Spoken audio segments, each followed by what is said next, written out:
The metallic tang of cheap perfume mixed with cigarette smoke had become my oxygen. 5 years of breathing it in, 5 years of pretending the neon lights and bass-heavy music were enough to drown out the memories. They never were. My reflection stared back at me from the cracked vanity mirror. Dark hair swept into an elaborate updo, makeup painted on thick enough to create someone else. Someone who wasn't afraid. The sequined costume caught the dim backstage light, all strategic cutouts and glittering fabric designed to promise everything while revealing just enough.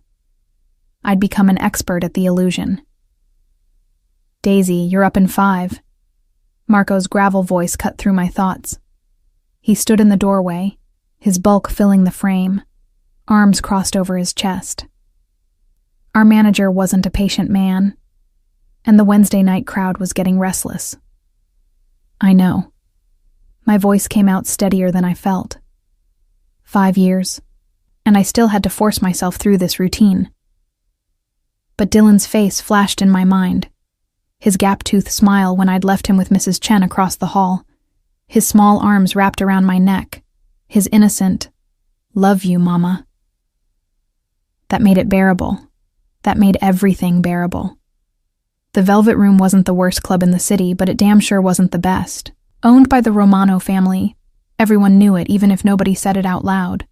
The club existed in that gray area between legitimate business and organized crime. The girls who worked here knew to keep our mouths shut, take our cash at the end of the night, and never ask questions about the private rooms upstairs or the men in expensive suits who disappeared into them. I stood, smoothing down my costume one last time.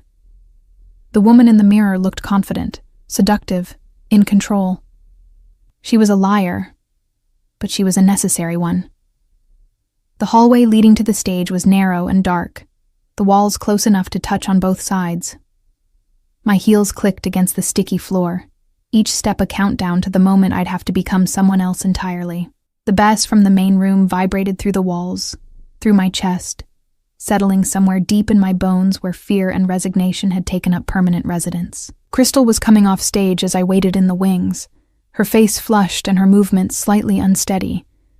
She'd been working here longer than me, and it showed in the hardness around her eyes, the way she could disconnect from her body so completely during a performance. "Rough crowd tonight," she muttered, not quite meeting my eyes. "Romano's here." My blood turned to ice. "Which one?" "The one." She looked at me then, something like pity flickering across her painted features. "Dominic. He's in the VIP section with his crew. Been here about an hour." The floor seemed to tilt beneath me.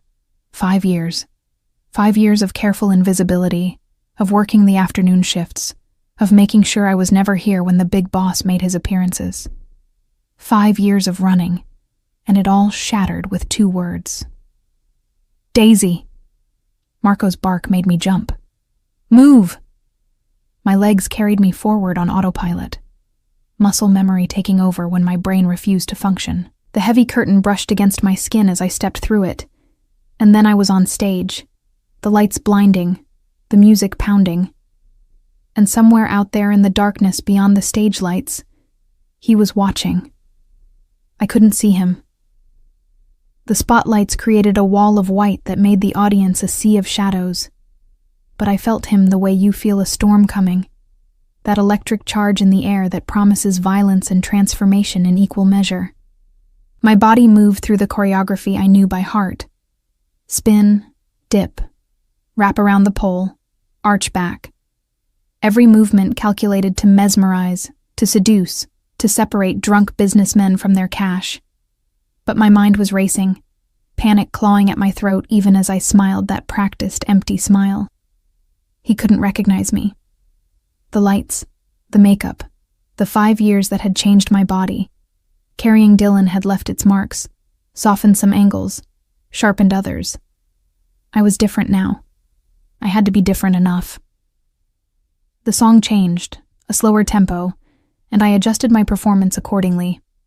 My hands slid up the pole, and I lifted myself into an inversion, feeling my hair brush the stage floor as the blood rushed to my head.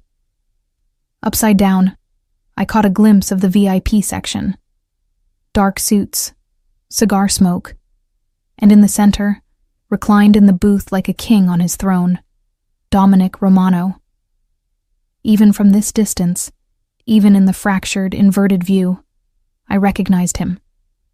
The years had been kind, or cruel, depending on your perspective. He'd always been handsome in that dangerous way that made smart girls stupid, but now he carried himself with the absolute authority of a man who'd solidified his power. His dark hair was swept back from his face, and even from here, I could see the sharp line of his jaw, the broad shoulders that filled out his tailored suit. I righted myself quickly, spinning away, but the damage was done. I'd looked, and in that moment of looking, our eyes had met across the smoky distance. He sat up straighter. My hands trembled as I gripped the pole, continuing the routine on autopilot. Maybe he hadn't recognized me. Maybe I was just another girl, another dancer, another piece of scenery in his world of power and violence. The song ended. I collected the bills that had been tossed onto the stage, kept my eyes down, and walked off with what I hoped looked like casual confidence. My heart was trying to beat its way out of my chest. "That was good," Marco said as I passed him. "You got requested for a private dance. VIP section." "No." The word came out too sharp, too fast. "I don't do private dances, you know that." His expression hardened. "You do tonight.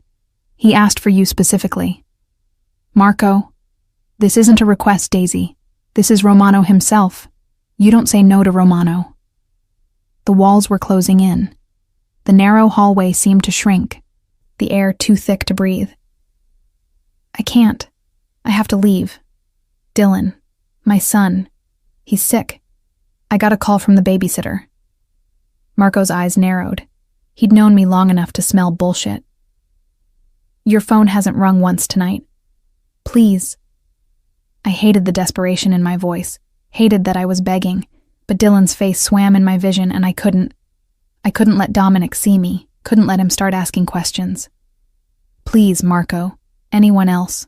Send Crystal, send." "He asked for you." Marco stepped closer, lowering his voice. "Look, I don't know what your deal is, and I don't want to know. But I do know that you don't disappoint Dominic Romano. Bad things happen to people who disappoint him. So put on a smile, shake your ass for 10 minutes, and collect a tip that'll probably be more than you make in a week." He walked away, leaving me alone in the hallway with my spiraling thoughts and the certain knowledge that everything I'd built over the past 5 years was about to come crashing down. I stood frozen in that dingy hallway for what felt like hours, but was probably only seconds. My hands were shaking so badly I had to clasp them together, and even then I could feel the tremor running through my entire body.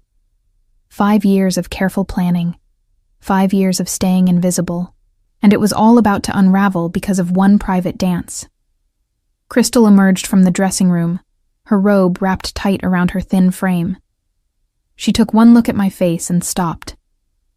"Jesus, Daisy, you look like you've seen a ghost. I can't do this." My voice came out strangled, barely above a whisper. "Crystal, please, can you take this one? Tell Marco you'll go instead?" She shook her head slowly, something like sympathy in her tired eyes. "You know it doesn't work like that. When Romano asks for someone specific, you don't send a substitute. That's how girls disappear, Daisy." The word sent ice down my spine.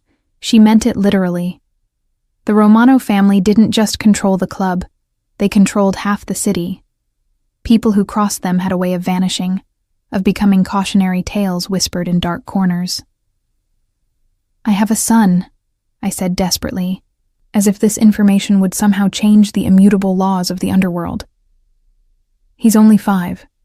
If something happens to me, then don't make something happen." Crystal's voice was harder now, practical. "Go in there. Smile, dance, take his money and leave. That's all this is. That's all it ever is." She paused, studying my face with unnerving intensity. "Unless there's something you're not telling me. You know Romano? No. The lie tasted like ash. I heard stories. We've all heard stories. She touched my shoulder briefly, an unusual gesture of solidarity in a place where we were all competitors. But the stories are about people who tried to run, who tried to cheat him, who thought they were smarter than they were. You're just a dancer. Do your job and you'll be fine. She walked away, leaving me alone with my racing thoughts and the sound of my own ragged breathing. Through the walls, I could hear the muffled bass of the music, the occasional whoop from the crowd, the soundtrack to my impending disaster. I forced my legs to move, carrying me toward the dressing room where I needed to prepare for the private dance.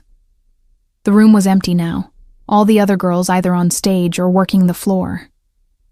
The mirror reflected a woman who looked like she was walking to her execution. My makeup was smudged from the stage lights and the sweat of performance. I fixed it with mechanical precision, my hands moving through the familiar motions while my mind spun in useless circles. Maybe he wouldn't recognize me. The lighting in the private rooms was dim, atmospheric. I was wearing more makeup than I'd ever worn when I knew him. My hair was different. Longer now, styled in ways it never had been back then. Back then. The thought opened a door I'd kept locked for 5 years. 6 years ago, I'd been someone else entirely. A college student working part-time at an upscale restaurant, saving money for the degree I was certain would lift me out of the working-class neighborhood where I'd grown up. I'd been naive enough to believe that hard work and determination were enough, that the American dream wasn't a myth designed to keep people like me running on a hamster wheel. And then Dominic Romano had walked into that restaurant. I'd been clearing tables in the private dining section when I'd first seen him. Even then, before I knew who he was, I'd been struck by the raw power that seemed to radiate from him. He'd been with a group of men, all of them in expensive suits, all of them carrying themselves with the confidence of people who'd never been told no. Our eyes had met across the room. Just for a moment, just a fleeting connection, but I'd felt it like a physical touch. His gaze had been intense, assessing, and I'd looked away quickly, my cheeks burning. He'd left a $100 tip on a $50 meal. The next night, he'd come back. Alone this time. He'd requested to sit in my section. I'd been flustered, nervous, too young and stupid to recognize danger when it was sitting right in front of me, smiling that devastating smile, and asking me questions about my life like he actually cared about the answers. "What are you studying?" he'd asked, and I'd told him. Psychology, because I wanted to understand people, wanted to help them. "Noble," he'd said, and there'd been something in his eyes. Amusement, maybe, or pity. The world needs more people who want to help. I'd been too naive to hear the irony. He'd come back every night for a week. Each time the tips got bigger. Each time the conversation got more personal. By the end of that week, I'd been halfway in love with a man whose last name I didn't even know. The 8th night, he'd waited for me to finish my shift. His car had been idling at the curb, all sleek black luxury and tinted windows. "Let me give you a ride home," he'd offered, and I'd said yes because I was young and foolish, and he'd looked at me like I was the only thing in the world worth looking at. We hadn't gone to my apartment. We'd gone to his penthouse, all marble and floor-to-ceiling windows and the kind of wealth I'd only ever seen in movies. He'd poured me wine that probably cost more than my monthly rent, and I'd been so nervous my hands had shaken. "Relax," he'd murmured, standing close enough that I could smell his cologne, something dark and expensive that had made my head spin. "I'm not going to hurt you." Another lie, or maybe not. Maybe he'd believed it at the time. The sex had been intense, overwhelming. Nothing like the fumbling encounters I'd had with college boys who didn't know what they were doing. Dominic had known exactly what he was doing. He'd taken his time, learned every inch of my body, made me feel things I hadn't known I was capable of feeling. Afterward, lying in his massive bed with the city lights spread out below us, I'd felt like I'd found something I'd been searching for my whole life without knowing it. "Stay," he'd whispered against my hair, and I had. I'd stayed for 3 months. 3 months of existing in a dream world where money was never an object, where every door opened for us, where I'd pretended not to notice the men in suits who followed us everywhere, or the hushed phone conversations Dominic would have in Italian, his voice dropping to a deadly calm that had made my skin prickle. I'd known, on some level. You don't grow up in the city without knowing the name Romano, without knowing what it meant. But I'd been skilled at denial, at convincing myself that what we had was separate from whatever business he conducted. The illusion had shattered on a Tuesday night. I'd come home early from class. I'd still been attending, though less frequently, my dreams of helping people through psychology, seeming smaller and more distant with each passing day. The penthouse had been full of men, their voices raised in argument, and I'd frozen just inside the door. "He's talking to the feds," one of them had been saying. "Bastard thinks he can flip on the family and walk away." "He can't." That had been Dominic's voice, cold and empty in a way I'd never heard before. "Make sure he doesn't." "What about his wife? His kids?" "I don't give a fuck about his wife and kids. He made his choice. Now he pays for it."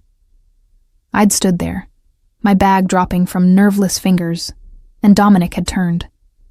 Our eyes had met across the room, and I'd seen something in his expression that had turned my blood to ice. Not guilt, not even anger. Just a cold assessment, a calculation of what I now knew and what that meant. "We'll finish this later," he'd said to the men, dismissing them with a gesture. They'd filed out, giving me curious glances, and then we'd been alone. "It's not what you think," he'd said, but we both knew it was exactly what I thought. "You're going to kill someone." The words had come out flat, emotionless, my mind unable to fully process what I'd heard. "I'm going to protect my family." He'd moved toward me, and I'd backed away instinctively. The hurt that flashed across his face had seemed genuine, but how could I trust anything about him now? "You don't understand this world, Daisy. You don't understand what's necessary. Murder is necessary." My voice had risen, hysteria creeping in around the edges. "That man has kids, Dominic. Kids who are going to grow up without a father because he... What? Talked to the wrong people?" He betrayed his oath. He put all of us at risk. Dominic's voice had hardened. "In my world, there are consequences for betrayal." "Your world." I'd laughed, but it had sounded broken. "I don't want any part of your world. You're already part of it." He'd taken another step toward me. "You live here. You wear the clothes I buy you. You eat the food I provide. You think any of that comes without a cost? I never asked for any of it, but you took it." His eyes had been cold now, all the warmth I'd fallen in love with gone like it had never existed. "You took it all, and you didn't ask questions, because you didn't want to know the answers." He'd been right, and that had made it so much worse. I'd left that night while he was in the shower, grabbed what I could carry, walked out, and never looked back. I'd gone to my old apartment, the lease still active because I'd been too superstitious to give it up, and I'd locked the door and cried until I had nothing left. 3 weeks later, I'd realized I was pregnant. A sharp knock on the dressing room door yanked me back to the present. "Daisy, customers waiting." Marco's voice carried clear impatience. I stood on shaking legs, checking my reflection one more time. The woman in the mirror looked nothing like the naive college girl who'd fallen for Dominic Romano 6 years ago. This woman was harder, wiser, a survivor, but would that be enough? The walk to the VIP section felt like a death march. My heels clicked against the floor, each step carrying me closer to a confrontation I'd spent 5 years avoiding. The main room of the club was crowded tonight, bodies pressed together on the dance floor, the bass so loud it made my chest vibrate. I navigated through the chaos with the ease of long practice, my eyes fixed on the curtained alcove at the back. 2 men stood guard outside, their suits immaculate, their stances relaxed but alert. I recognized the type. Dominic's soldiers, men who'd kill on his command without hesitation. "I'm Daisy," I said to the one on the left, hating how small my voice sounded. "I was requested." He looked me over with emotionless eyes, then pulled back the curtain. "Go ahead." The private room was dimly lit, all red velvet and dark wood, designed to create an atmosphere of decadent intimacy. A leather couch dominated one wall, and sitting on it, legs spread in casual confidence, was Dominic Romano. He'd removed his suit jacket. His white shirt was unbuttoned at the collar, his sleeves rolled up to reveal forearms that I remembered with painful clarity. A glass of whiskey sat on the table beside him, the amber liquid catching the low light. But it was his face that held me frozen. Those dark eyes that had haunted my dreams, that sharp jawline, the mouth that had once whispered promises against my skin. He was looking at me the way a predator looks at prey, patient, certain, already planning the kill. "Close the curtain," he said, his voice exactly as I remembered it. Deep and commanding, the slight Italian accent that thickened when he was angry or passionate. I did as he said because what choice did I have? The curtain fell shut, sealing us in together, and suddenly the room felt much too small. "Come here." I forced my legs to move, approaching him with careful steps. My training kicked in. Smile, make eye contact, pretend this is just another dance, just another customer. But my smile felt like it might crack my face, and when our eyes met, I saw the exact moment recognition clicked into place. His expression didn't change. He was too controlled for that. But something flickered in the depths of his eyes, something that might have been shock or anger or satisfaction. Maybe all 3. "Daisy," he said slowly, testing the name. "Is that what you're calling yourself these days?" My heart was hammering so hard I was sure he could hear it. "I don't know what you mean. I'm just here to dance." "No." He leaned forward, setting his whiskey down with deliberate care. "You're here because you've been hiding from me for 5 years, and you just made the mistake of letting me find you." I wasn't hiding. The lie was automatic, useless. I moved on, started a new life. In my club. His smile was cold. "Working for my family. Did you think I wouldn't notice eventually? Or were you just hoping to stay invisible forever?" I needed a job. My voice came out stronger now, anger cutting through the fear. Not everyone has the luxury of choice. No, but everyone has the luxury of not lying to me. He stood, and suddenly he was too close, his presence overwhelming in the small space. "You disappeared. One day you were in my bed, and the next you were gone. No note, no explanation. Just gone. I heard you." The words burst out before I could stop them. "That night, I heard you ordering someone's death. What was I supposed to do? Stay and pretend I hadn't heard it? Pretend you weren't a murderer?" Something dangerous flashed across his face. "Careful. You're talking about things you don't understand." "I understand enough." I stood my ground, even though every instinct screamed at me to run. "I understand that you're dangerous.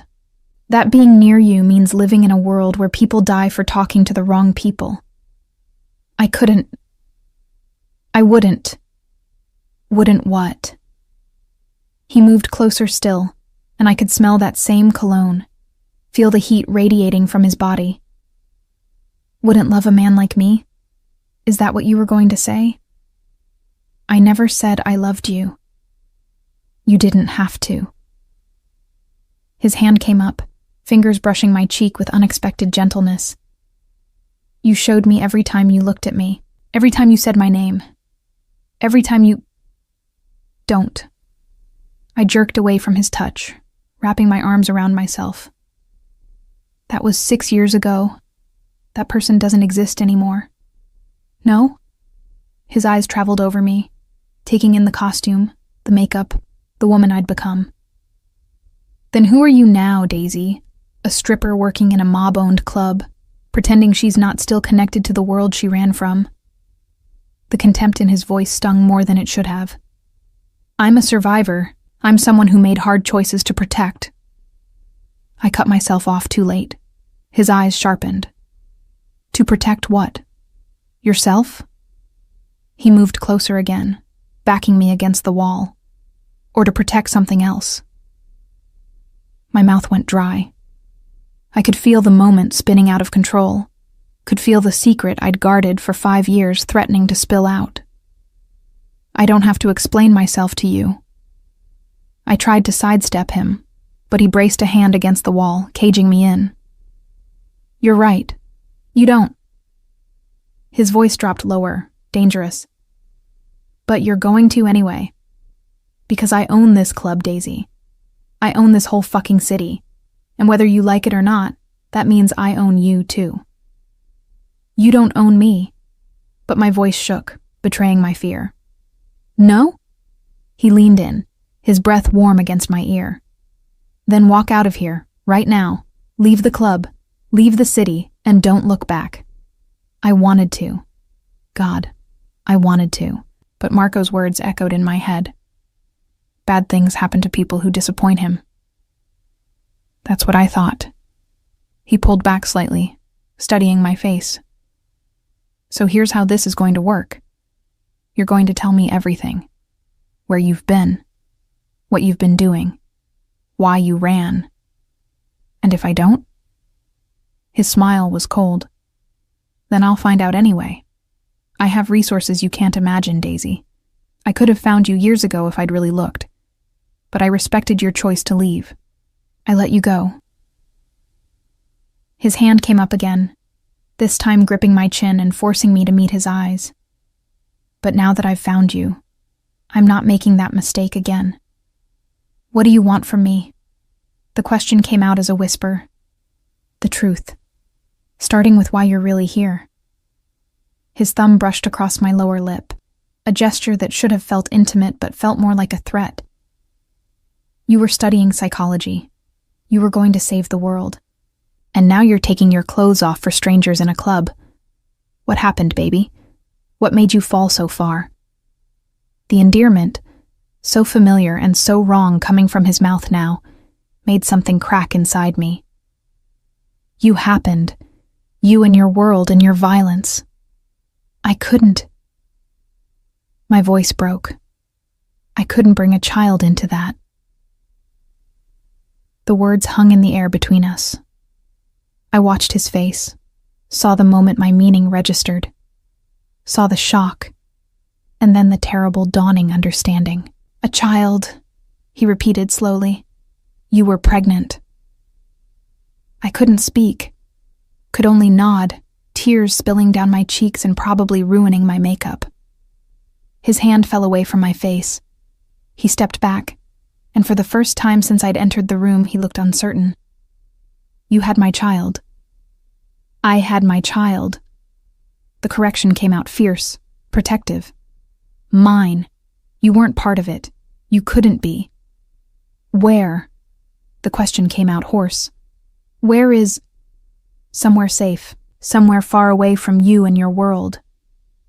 It was a lie.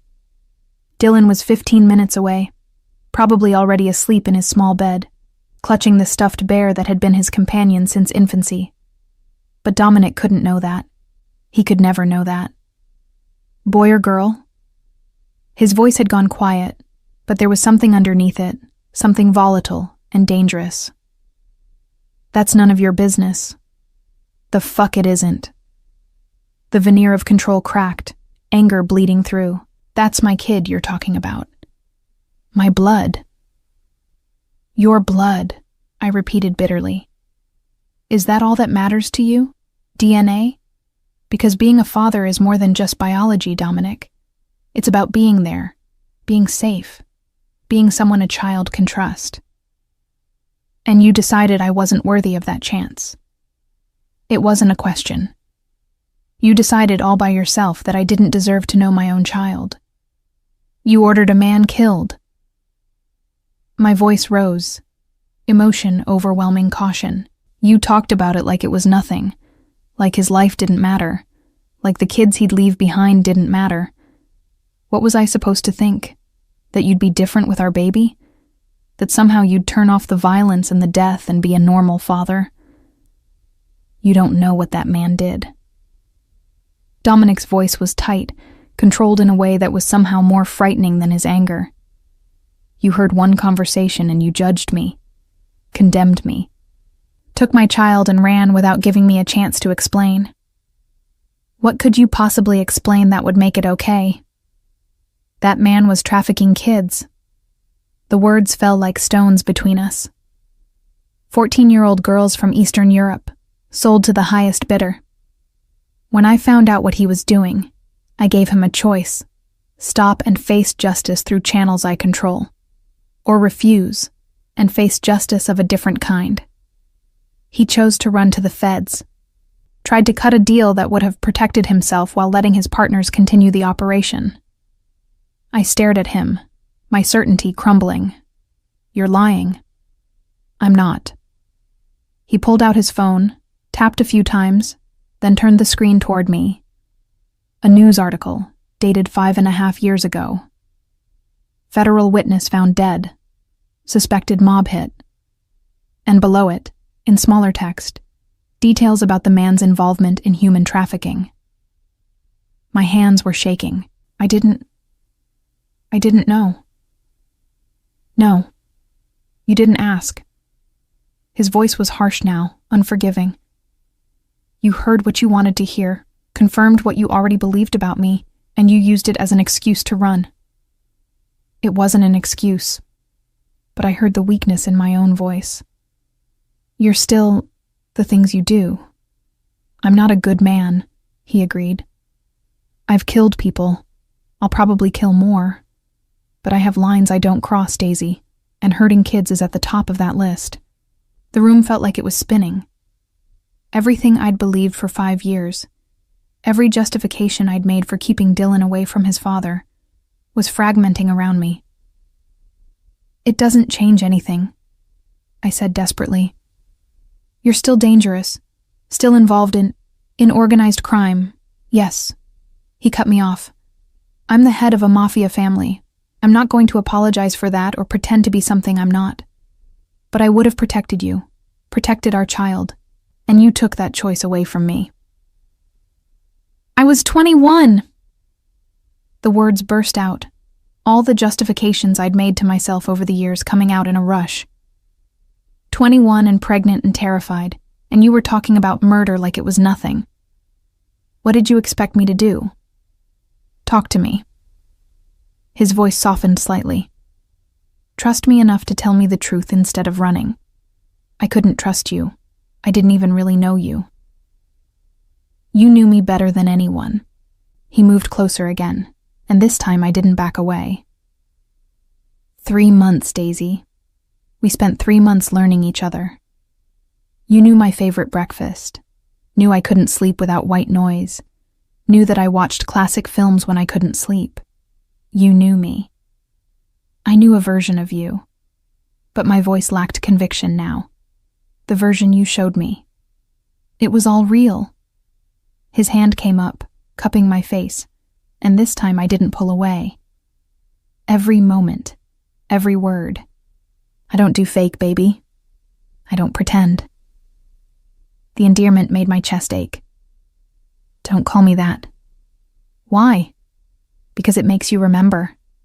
Because it makes you feel something you don't want to feel. Because it's not real anymore. Whatever we had, it's gone. Is it?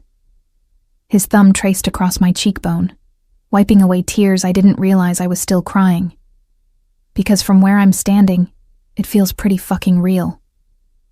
And then his mouth was on mine, and I was kissing him back before my brain could catch up with what my body was doing. It was just like I remembered, overwhelming, consuming, making everything else fade into insignificance. His hands were in my hair, ruining the careful styling, and I didn't care. My fingers gripped his shirt, pulling him closer, 5 years of denial and longing spilling out in a single desperate moment. He pulled back first, both of us breathing hard. Tell me you don't feel that. What I feel doesn't matter. I was shaking now, from the kiss and the fear and the terrible knowledge that everything was about to change. I can't. You can't just come back into my life and... I never left your life. You left mine. His hands were still on me, holding me steady. But you're back now, and our child. Where is our child, Daisy? Tell me. The door to the private room burst open. One of Dominic's guards stuck his head in. Boss, we got a situation. The Kozlov crew is asking to meet. Tonight. Dominic's expression hardened instantly, the brief vulnerability vanishing behind the mask of the crime boss. Tell them I'm busy. They said it's urgent. Something about the shipment that went missing last week. I saw the calculation in Dominic's eyes, saw him weighing whatever this meeting meant against the conversation we were having. Finally, he nodded. Give me 5 minutes. The guard disappeared. Dominic turned back to me, his hands still framing my face. This isn't over. You and I are going to finish this conversation. Where are you living? That's none of your... Daisy. The warning in his voice was clear. I can find out anyway. Make this easy. I gave him an address 3 blocks away from my actual apartment. He'd find out it was wrong eventually. But maybe it would buy me time. Time to figure out what to do. How to protect Dylan from the reality of his father. Fine. He released me, stepping back and straightening his shirt. Go home. Get some rest. I'll send a car for you tomorrow at noon. I have to work. Not anymore. Marco is going to give you a very generous severance package, and you're going to accept it. You can't just... I can. I am. He pulled his jacket back on, transforming from the man who'd just kissed me into the crime boss who controlled the city. That job is beneath you, Daisy. It always was. I need the money. I'll give you money. More than you could make here in a year. He moved toward the curtain, then paused.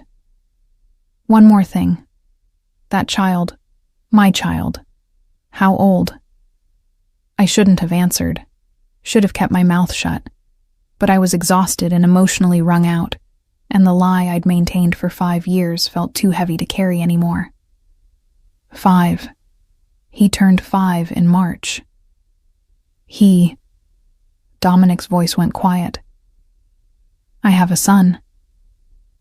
And then he was gone, leaving me alone in the private room with the certain knowledge that everything I'd built, every protection I'd tried to put in place, was about to come crashing down around me. I sank onto the couch, my legs no longer able to hold me. Through the walls, I could hear the bass of the music, the sound of the club continuing on as if my world hadn't just been ripped apart.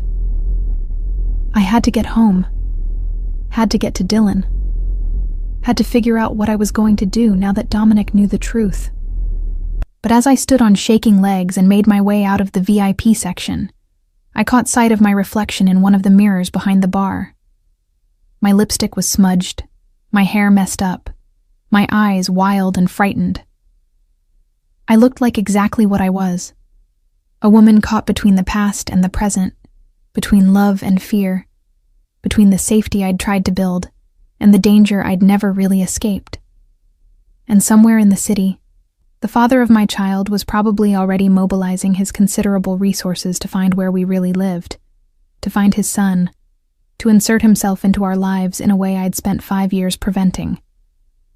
The cage I hadn't realized I was building around us was finally closing, and there was nowhere left to run. I made it 3 blocks from the club before my legs gave out.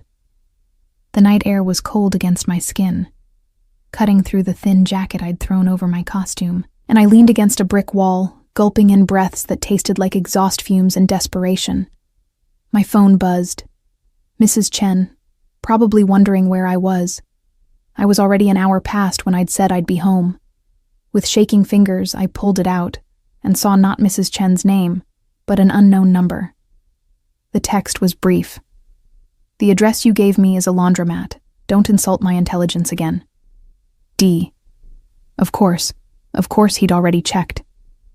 Probably had someone driving past while I was still walking out of the club. I wanted to throw the phone, wanted to scream, but instead, I just stood there in the cold, watching my breath mist in the air, and wondering how everything had gone so wrong so fast. Another text. "Car will be at your real address tomorrow at noon. Be ready."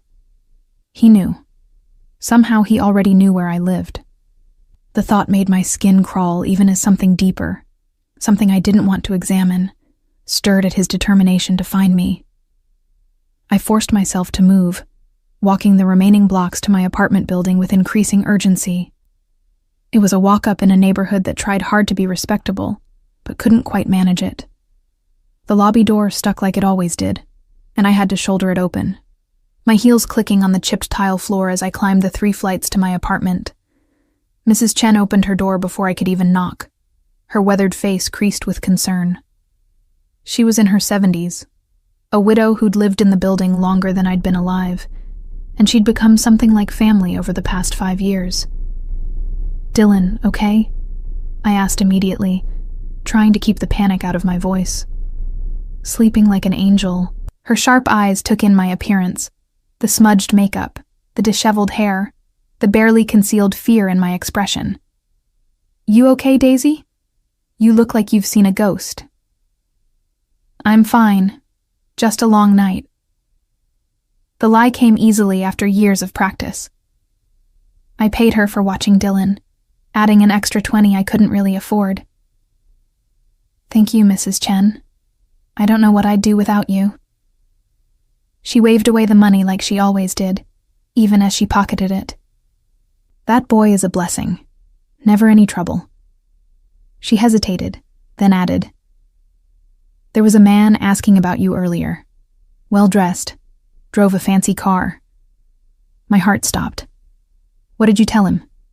"Nothing. I don't know you." She gave me a significant look. "That's what I told him. I don't know no Daisy in this building." Relief made my knees weak. "Thank you. But Daisy?" She caught my arm as I turned to go. "Men like that, men with expensive cars and cold eyes, they don't take no for an answer. Whatever you're running from, it found you. You be careful." I nodded, unable to speak past the lump in my throat, and went to collect my son. Dylan was sprawled across Mrs. Chen's couch, his small body completely relaxed in sleep.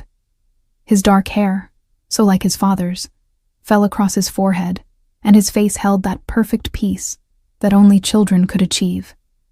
He was wearing his favorite pajamas, the ones with dinosaurs, and clutching the stuffed bear I'd bought him at a thrift store 3 years ago.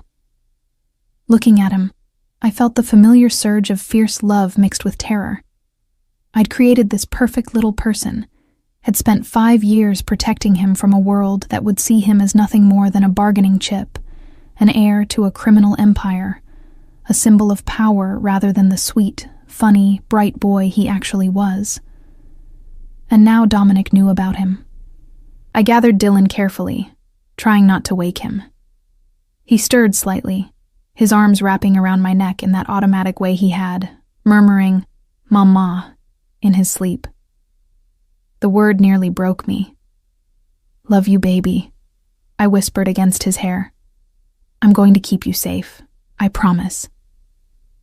Back in our apartment, I laid Dylan in his bed and stood watching him sleep, trying to memorize every detail of this moment. Tomorrow, everything would change. Tomorrow, Dominic would come, and there would be no more running, no more hiding. I should have felt terrified, and I did. But underneath the terror was something else, a treacherous sense of relief that the secret I'd been carrying for 5 years was finally exposed. That I wouldn't have to lie to Dylan anymore about why he didn't have a father. that the exhausting work of staying invisible might finally be over. The thought made me sick with self-loathing. What kind of mother felt relieved that her child's safety was compromised? I changed out of my costume, scrubbed the makeup from my face until my skin was pink and raw, and crawled into bed. But sleep wouldn't come. Instead, I lay staring at the ceiling, remembering. Not the night I'd overheard Dominic ordering that man's death, though that memory was seared into my brain, but all the moments before. The good moments I'd tried so hard to forget, because remembering them made everything hurt worse. The morning he'd made me breakfast in his enormous kitchen, wearing nothing but low-slung pajama pants, his hair still messy from sleep. He'd been surprisingly competent, moving around the space with easy confidence. And when he'd set the plate in front of me, perfect eggs and toast and fresh fruit, I'd felt something dangerous bloom in my chest. "Where'd you learn to cook?" I'd asked. And he'd smiled that devastating smile. "My mother. Before she died, she made sure all her children knew how to fend for themselves. Said she wouldn't raise any useless sons." The smile had faded slightly. "She died when I was 15. Cancer." "I'm sorry," I'd said, and meant it. I'd lost my own mother young, a car accident when I was 12, and the grief of it never really went away. "She would have liked you." He'd sat across from me, his eyes soft in a way I'd rarely seen. "She always said I needed someone to see past the family name, past the money, someone who saw me."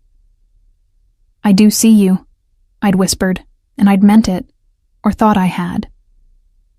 Another memory, walking through Central Park on a Sunday afternoon, his hand in mine, both of us wearing sunglasses and casual clothes, trying to pretend we were normal people living normal lives. He'd bought us ice cream from a vendor, and we'd sat on a bench watching people go by. "What would you do?" I'd asked him suddenly.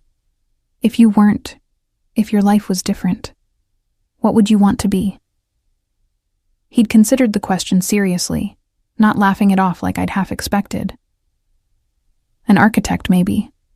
I like the idea of building things, creating spaces that make people feel something. My father used to take me to construction sites when I was a kid, before I understood what we really did. I loved watching the buildings go up, seeing something permanent emerge from chaos." "You could still do that," I'd said naively. "It's not too late to change." His smile had been sad. "For men like me, it's always too late. I was born into this life, Daisy. The choice was made before I could walk." "That's not true. You always have a choice." He'd kissed me then, soft and gentle, and whispered against my lips. "I already made my choice. I chose you." The memory made my eyes sting. How had I forgotten that moment? How had I let one terrible night erase all the good ones? But it hadn't been just one night, I reminded myself. It had been the culmination of dozens of small moments. The phone calls he'd taken in the middle of dinner, speaking rapid Italian that I couldn't follow. The men who appeared at odd hours, their faces hard and closed.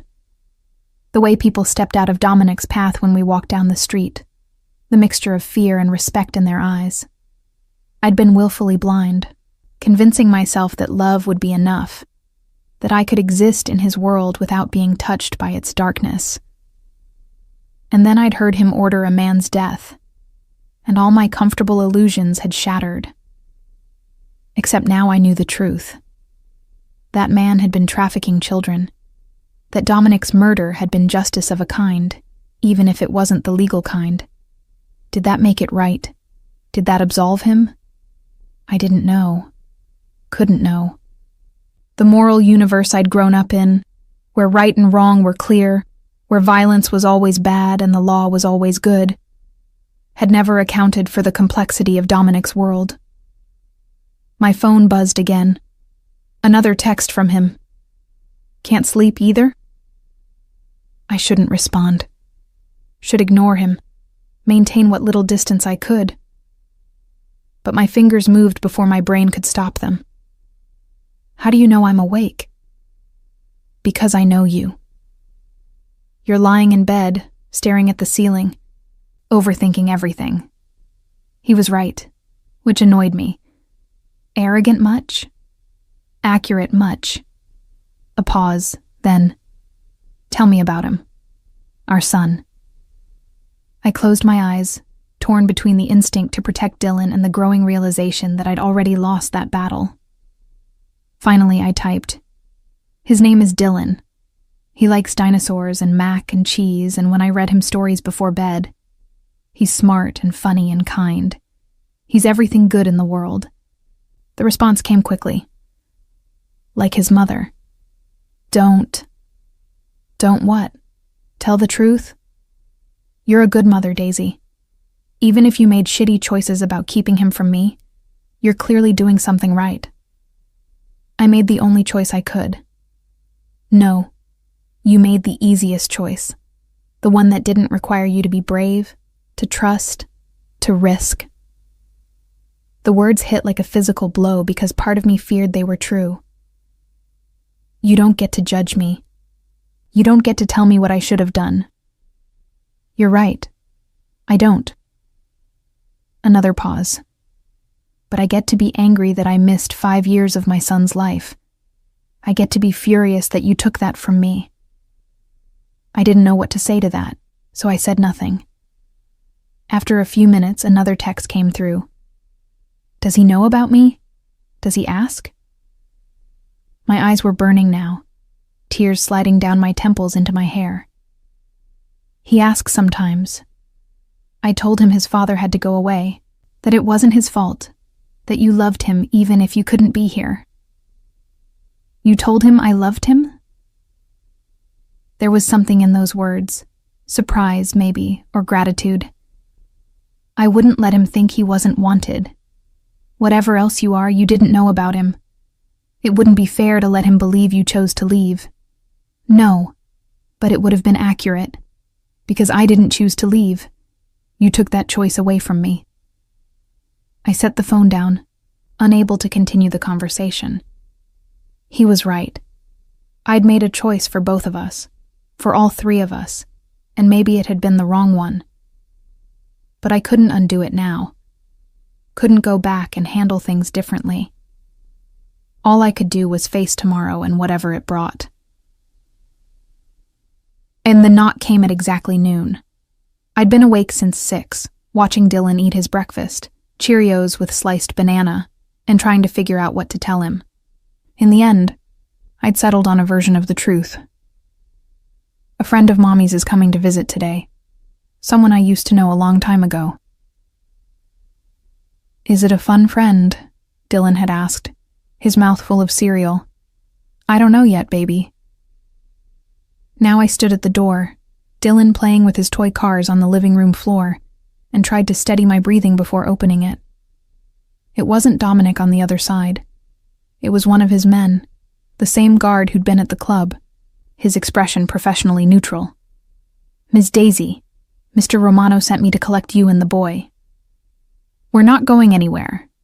I kept my voice low, aware of Dylan in the next room.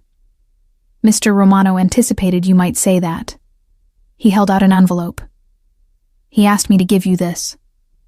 Inside was a check, more money than I'd make in 2 years at the club, and a note in Dominic's bold handwriting. For Dylan, whether you come today or not. But please come. We need to talk. D. I stared at the check, my hands shaking. It was too much money. Enough to get us out of this apartment, to put Dylan in a better school, to stop worrying about every expense. It was also clearly a bribe, a way of demonstrating Dominic's power and resources. Where are we going? I asked finally. Mr. Romano's estate, outside the city. I have to work. No, you don't. Mr. Romano spoke with your employer. You've been given a leave of absence.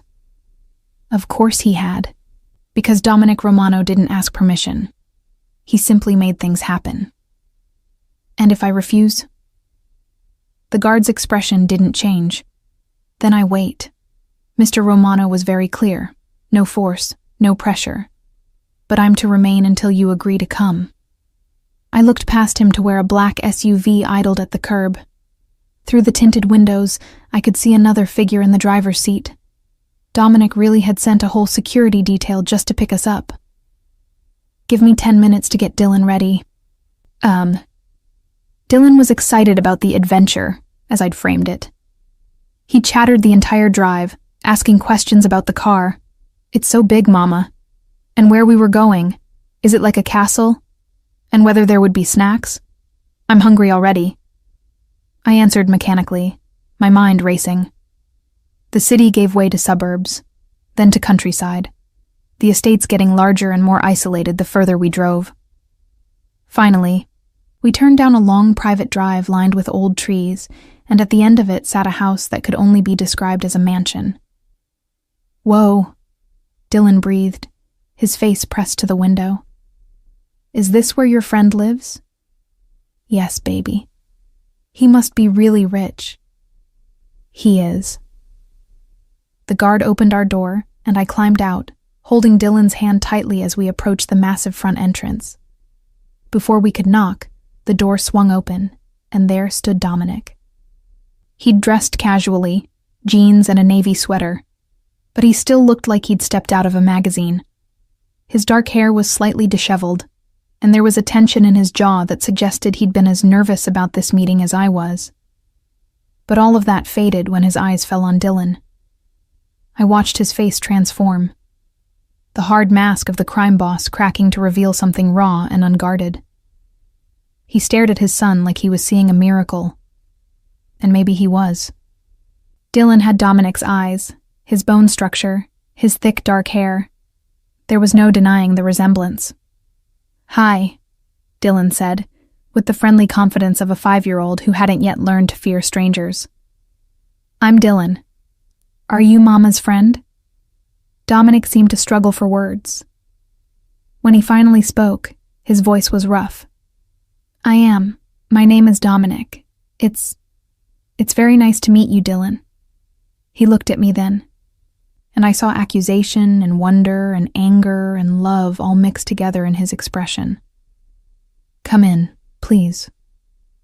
The interior of the house was as impressive as the exterior, all high ceilings and expensive furnishings and artwork that probably cost more than most people made in a lifetime. But Dominic led us not to some formal sitting room, but to a comfortable den with overstuffed couches and a massive television.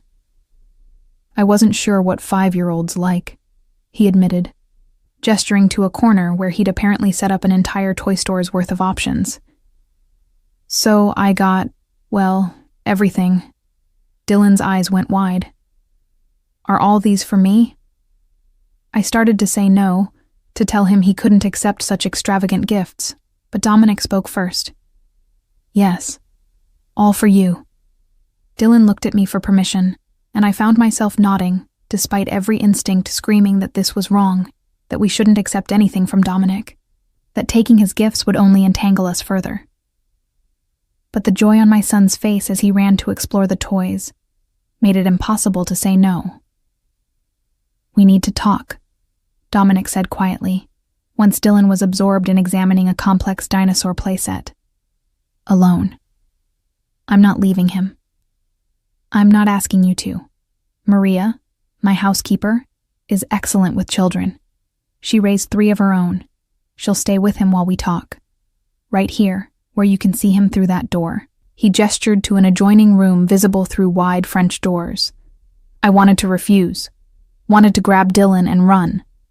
But Mrs. Chen's words echoed in my head. Men like that don't take no for an answer. "Fine. But if he gets upset, we stop immediately." Agreed. Maria turned out to be a warm, grandmotherly woman who won Dylan over in seconds with promises of cookies and stories. I watched through the open doors as she settled him on the couch with a book, close enough that I could intervene if needed, but far enough for the privacy Dominic clearly wanted. "Drink?" he offered, moving to a bar cart in the corner. "It's noon. And you look like you need one." He poured 2 glasses of whiskey anyway, handing me one. "For medicinal purposes." I took it, sipping the expensive liquor and feeling it burn down my throat. Dominic sat across from me, his elbows on his knees, his whole attention focused on me in a way that made my skin prickle. "He's beautiful," he said finally. "Perfect. You did good, Daisy." "Don't." My voice came out sharper than intended. "Don't compliment my parenting and act like we're co-parents here. You're a stranger to him. That's not going to change just because you bought him a room full of toys. I'm not trying to buy him." His voice was patient, controlled. I don't even know. I'm trying to process the fact that I have a son, that I missed his first words, his first steps, his first 5 birthdays, that I lost all of that because you decided I wasn't worthy of the chance. You ordered someone killed. I executed a child trafficker. His voice hardened. There's a difference. Is there? You decided he deserved to die. You appointed yourself judge and executioner. How is that justice?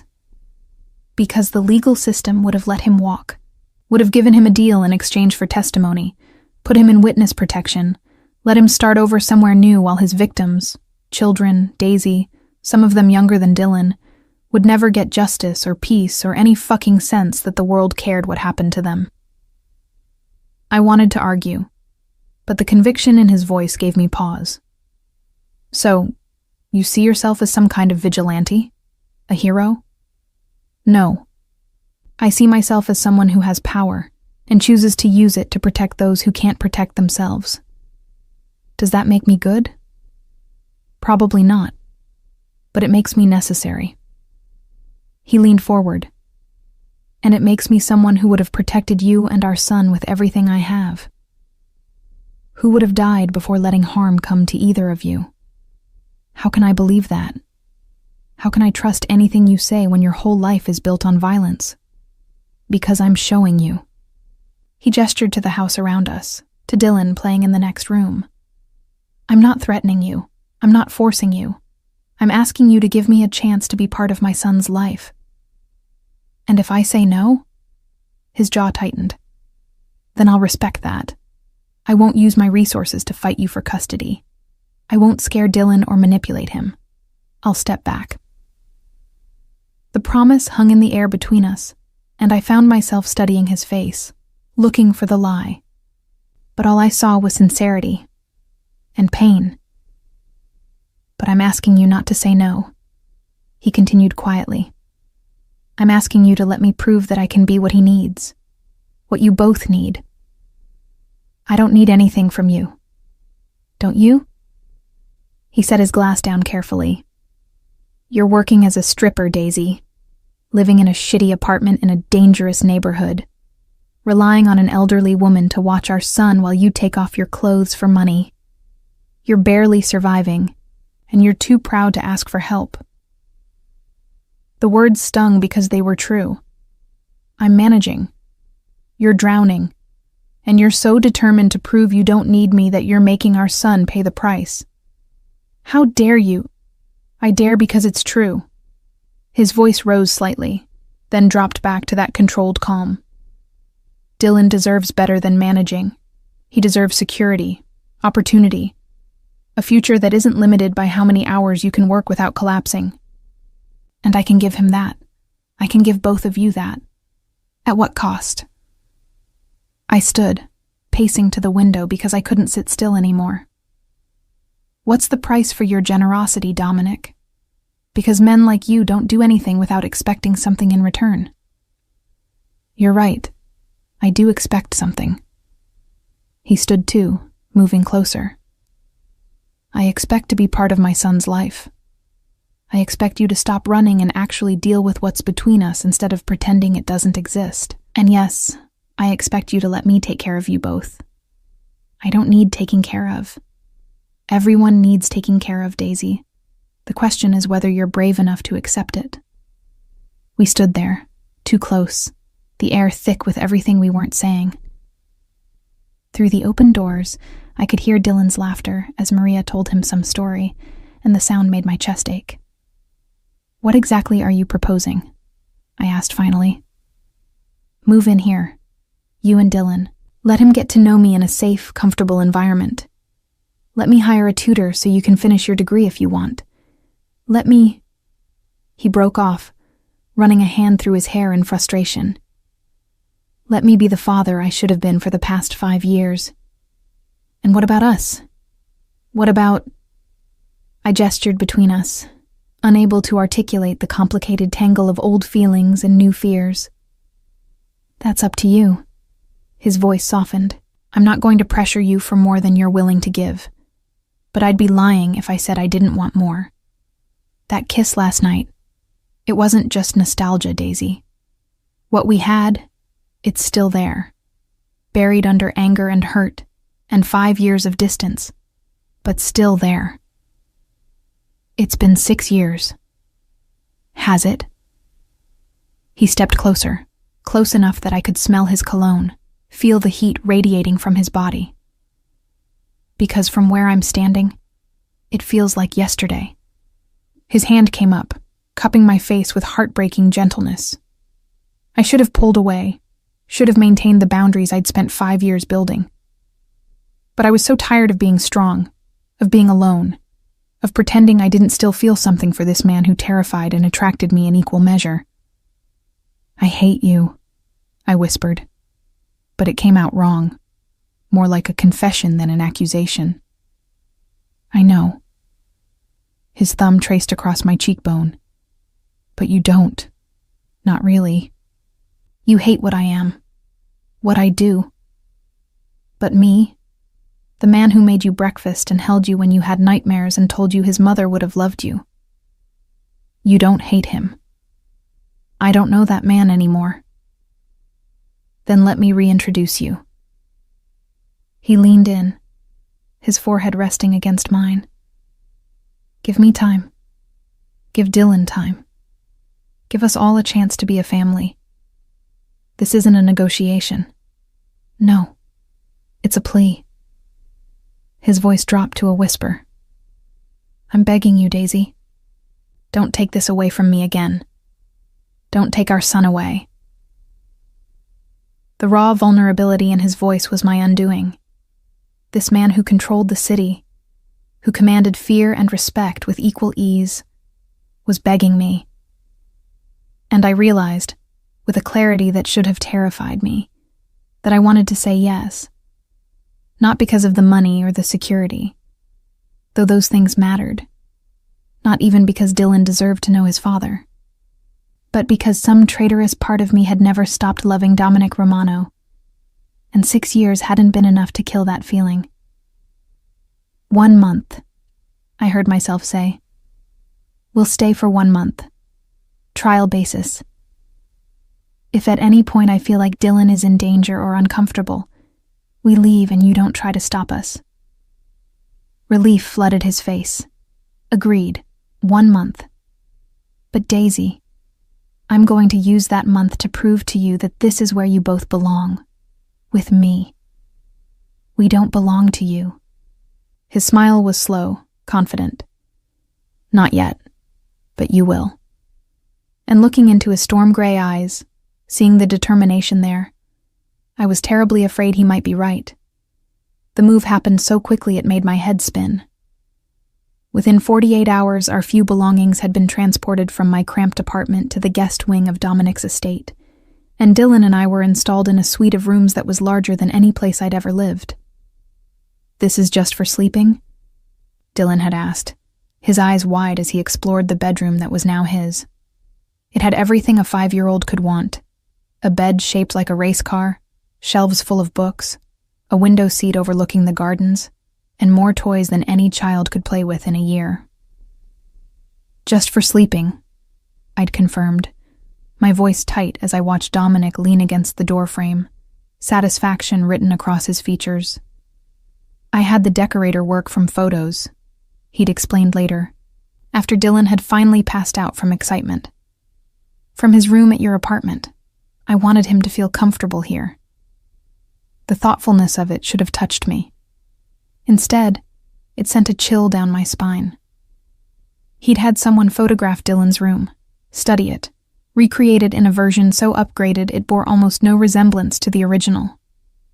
It was a reminder of his resources, his reach, his ability to infiltrate every aspect of our lives. My own room was connected to Dylan's by a door I insisted remain unlocked at all times. It was beautiful in an impersonal way. All neutral colors and expensive furniture, and a bed so large I felt lost in it.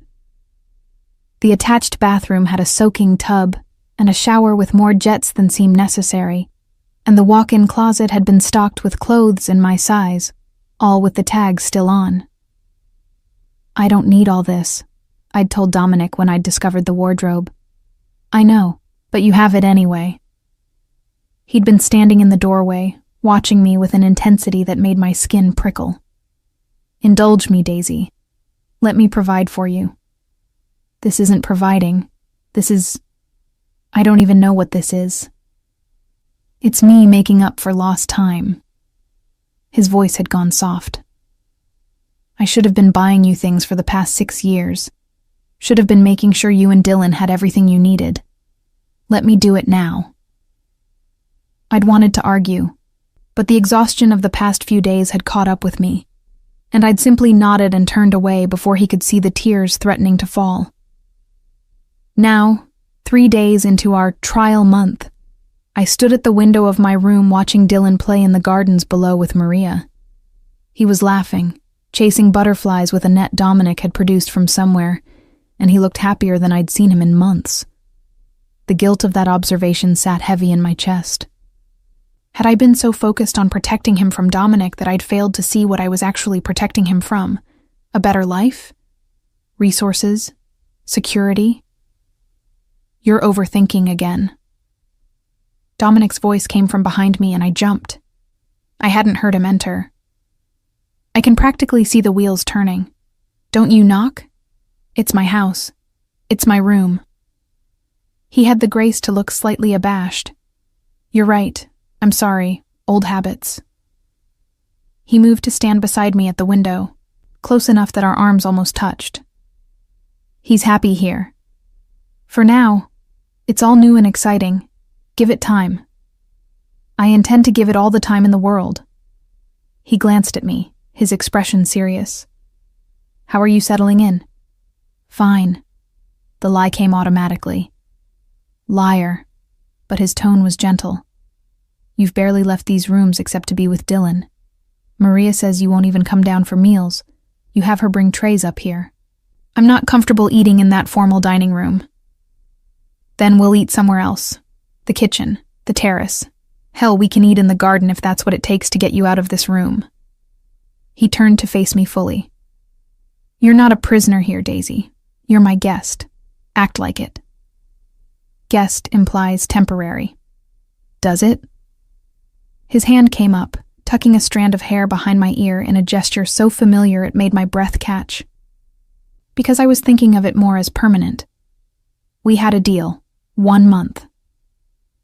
And then what? You take Dylan and go back to that shithole apartment? Back to working at the club?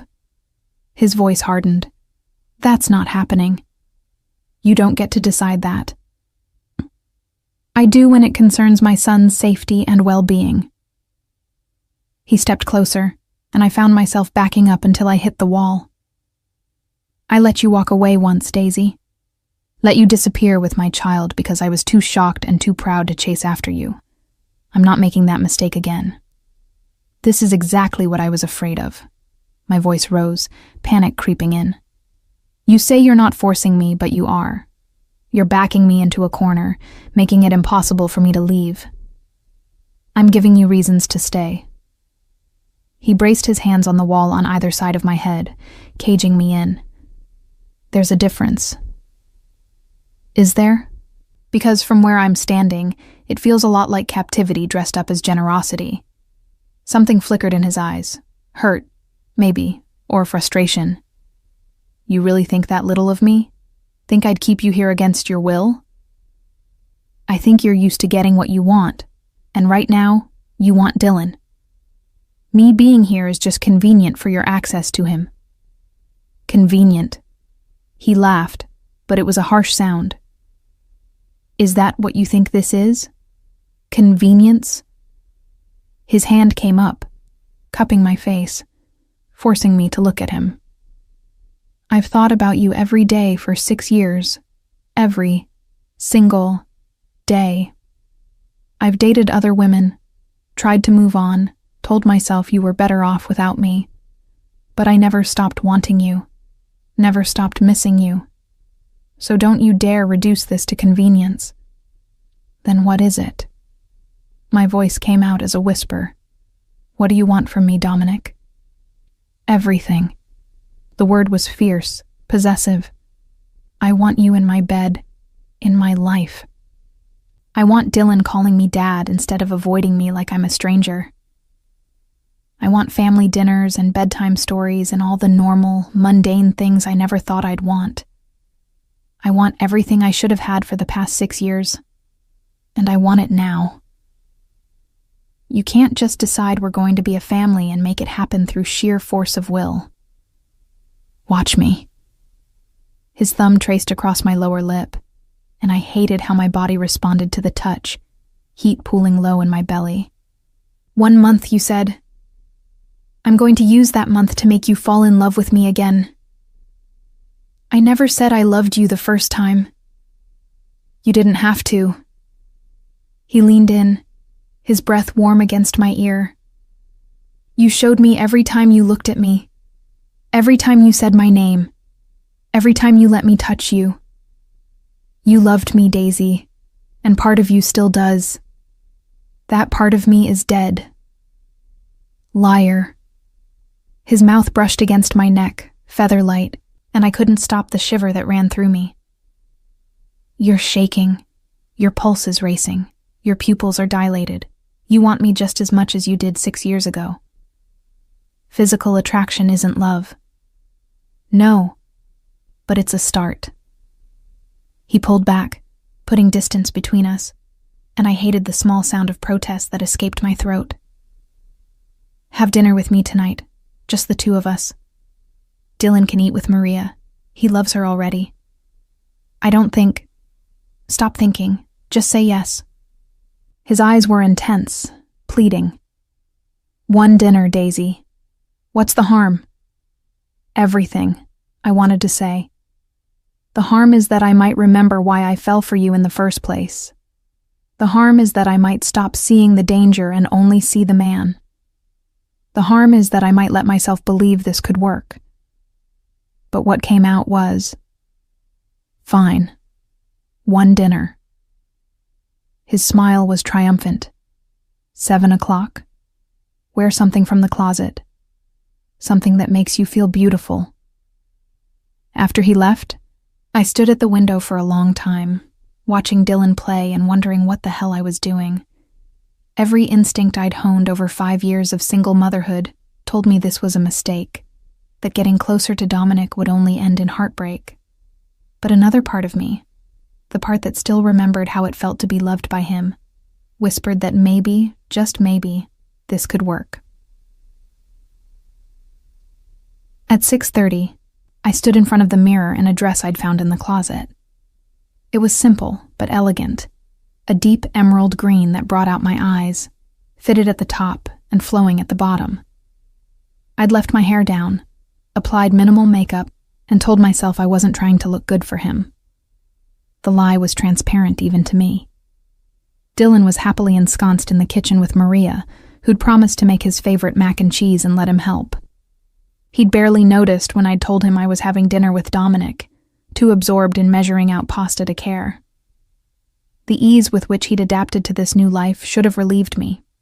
Instead, it terrified me.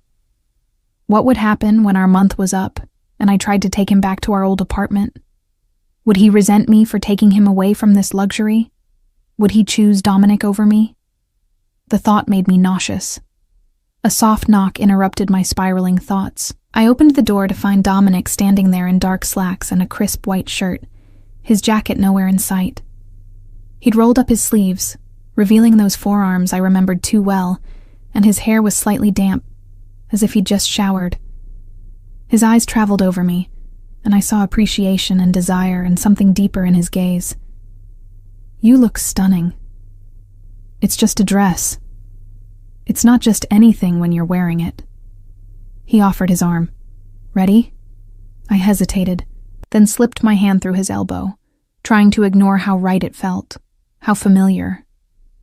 He led me not to the formal dining room I'd been avoiding, but out onto a terrace I hadn't even known existed. It overlooked the gardens, now lit by strategically placed lights that made the whole scene look magical.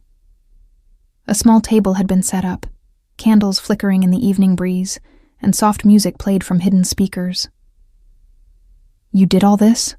I asked, momentarily forgetting to maintain my guard. I wanted it to be special. He pulled out my chair, his hand lingering on my shoulder for just a moment before he took his own seat across from me. I wanted you to see that I can be more than what you remember, more than the man you overheard that night. Dominic. Let me finish. He poured wine into both our glasses.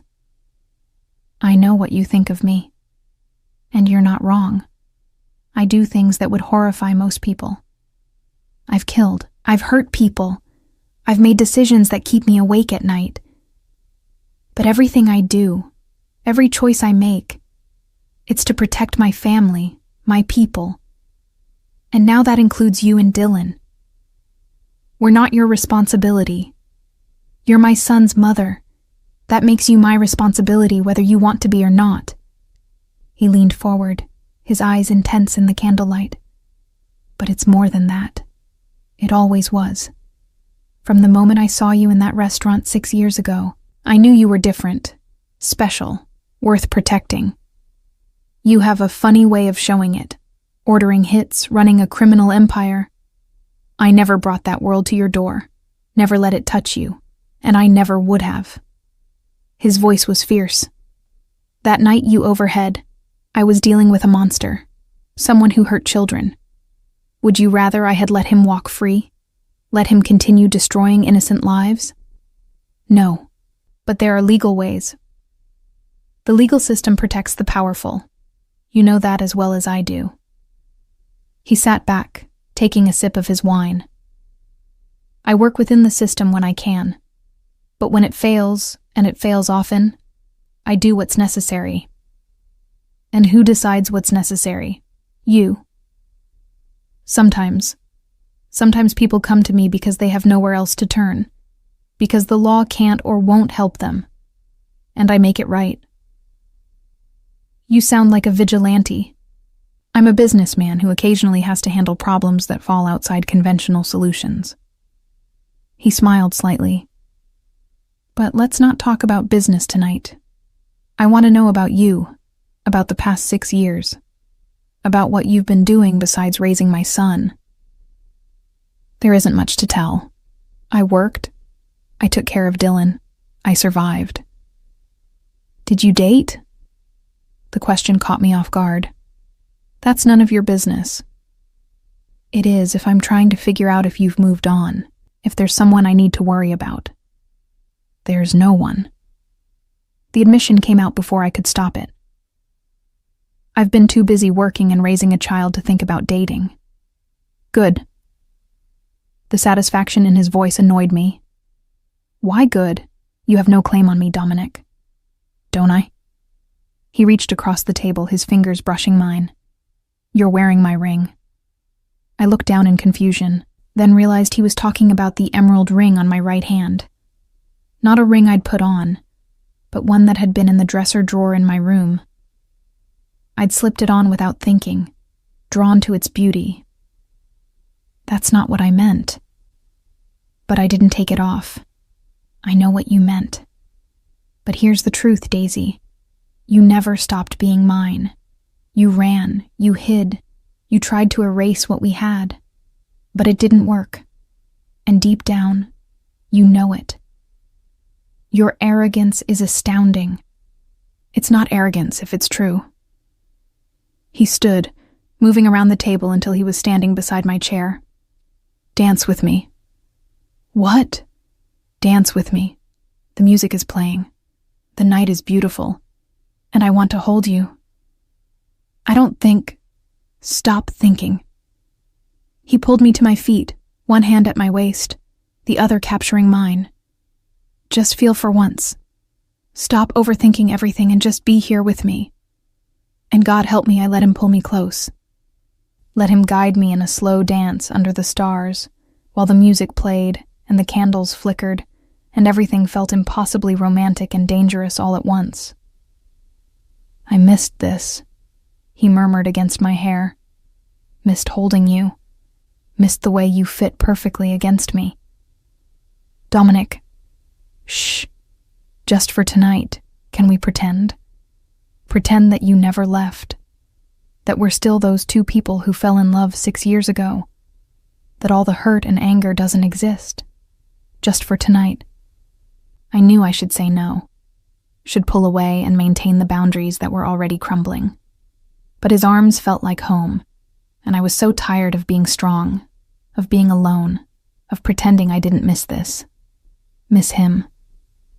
Just for tonight, I whispered, and felt him pull me closer. We danced through 3 songs, neither of us speaking, just moving together in the darkness. His hand splayed across my lower back, warm through the thin fabric of the dress, and I could feel the steady beat of his heart against my cheek where it rested on his chest. When the music stopped, we stood there for a long moment, neither willing to break the spell. Finally, Dominic pulled back just enough to look down at me, his hand coming up to cup my face. I'm going to kiss you now, he said quietly. And if you don't want me to, you need to tell me to stop. I should have stepped back and reminded him this was just physical attraction, that it didn't mean anything, that nothing had changed. But when his mouth descended on mine, all I could do was kiss him back.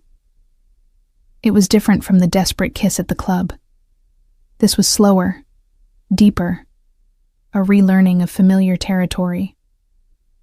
His hand threaded through my hair, angling my head to deepen the kiss, and I heard myself make a small sound of need that should have embarrassed me, but didn't. When we finally broke apart, both breathing hard, his eyes were dark with desire. Come to bed with me. Reality crashed back. I can't. Dylan is asleep by now, and even if he weren't, my room is on the opposite wing. He'd never know. I'd know. I stepped back, putting distance between us. This is too fast, too much. I'm not ready. When will you be ready? There was frustration in his voice now. When can we stop pretending this isn't inevitable? Maybe it's not. Maybe this, I gestured between us, is just old feelings and physical chemistry. Maybe it's not enough to build anything real on. Or maybe you're too scared to find out. He ran a hand through his hair, visibly trying to control his frustration. Fine, we'll go at your pace. But Daisy, I'm not giving up. I'm never giving up on us. There is no us. Not yet. But there will be.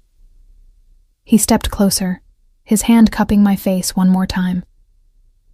I'm a patient man when it comes to things that matter, and you matter. You always have. He kissed me again, soft and brief, then stepped back. Good night, Daisy. Sweet dreams. I watched him walk away, every line of his body radiating frustrated desire, and I knew I'd just made everything more complicated. Because that kiss had proven what I'd been afraid of. I still wanted him. Still felt that pull that had drawn me to him 6 years ago. And I was terrified that wanting him would destroy me all over again. The next morning, I woke to find Dylan already gone from his bed. Panic seized me for a moment before I heard his laughter coming from somewhere downstairs. I threw on clothes and hurried down, following the sound to the kitchen, where I found my son sitting on the counter, helping Dominic make pancakes. Mama! Dylan's face lit up when he saw me. Look! Dominic is teaching me to flip pancakes. It's all in the wrist, Dominic was saying, demonstrating the motion. He was dressed casually in jeans and a t-shirt, and there was flour on his cheek that made him look younger, more approachable. You have to be confident. No hesitation. Dylan tried, the pancake flopping awkwardly, but landing mostly in the pan. I did it.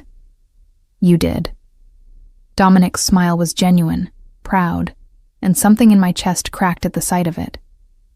Natural talent, just like your old man. Are you my old man? Dylan asked with the directness of children. The question hung in the air. Dominic's eyes met mine across the kitchen, asking permission.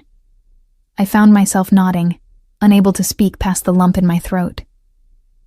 I am, Dominic said quietly. I'm your father, Dylan. I know that might be confusing. It's not confusing. Dylan tilted his head, considering. Mama said my dad had to go away but that he loved me. Are you back now? Can you stay? I'm back, and I'm not going anywhere. Not ever again. Dominic's voice was thick with emotion. If that's okay with you. Dylan thought about it for maybe 3 seconds, then shrugged. Okay, can I call you Dad? I'd like that. I'd like that a lot. Cool. Dad, can we make chocolate chip pancakes next? Just like that. It was settled.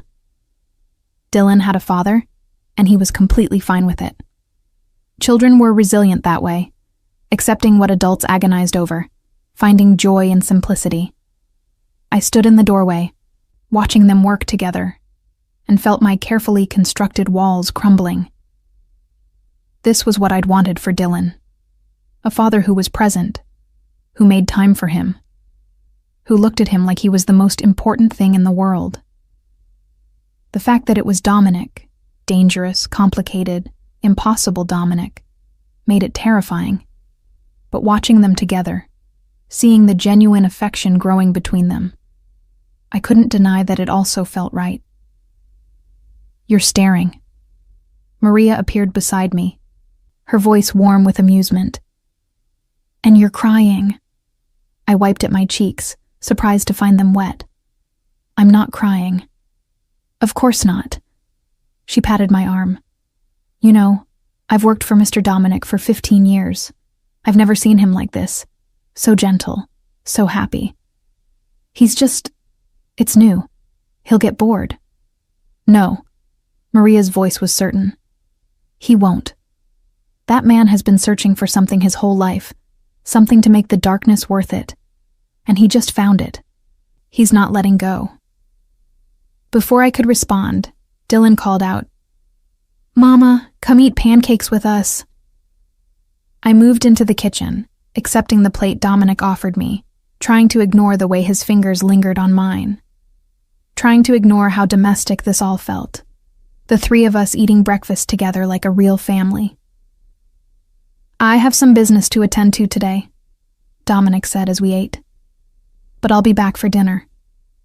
Dylan, how would you feel about going to the aquarium this weekend? I hear they have a new dinosaur exhibit. Dinosaurs at an aquarium? Dylan's skepticism was adorable. It's a special exhibit. Prehistoric sea creatures, sharks and things that lived millions of years ago. Can we go, Mama? Please? I wanted to say no. Wanted to remind them both that we were here for a month, that this wasn't permanent, that building these routines and expectations was only going to make it harder when we left. But looking at Dylan's excited face, at Dominic's hopeful expression, I found myself saying, We'll see. Which everyone knew meant yes. After breakfast, Dominic disappeared into his study for his business, and I was left with Dylan and the sprawling house. Maria suggested we explore the gardens, and Dylan was enthusiastic, so we spent the morning wandering the manicured paths, discovering fountains and hidden benches and a greenhouse full of exotic plants. This place is like a castle, Dylan said, spinning in circles with his arms outstretched. Are we going to live here forever? No, baby, just for a little while. Why not forever? Dad lives here, and it's nice, better than our old place.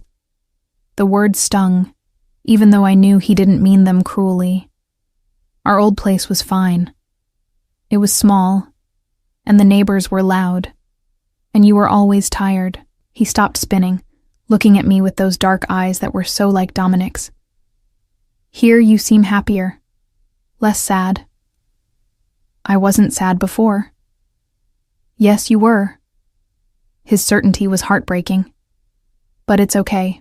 I was sad sometimes too, because everyone else had dads and I didn't. But now I do, so we can both stop being sad. He ran off to chase a butterfly, leaving me standing on the path with tears streaming down my face. Had I been that transparent?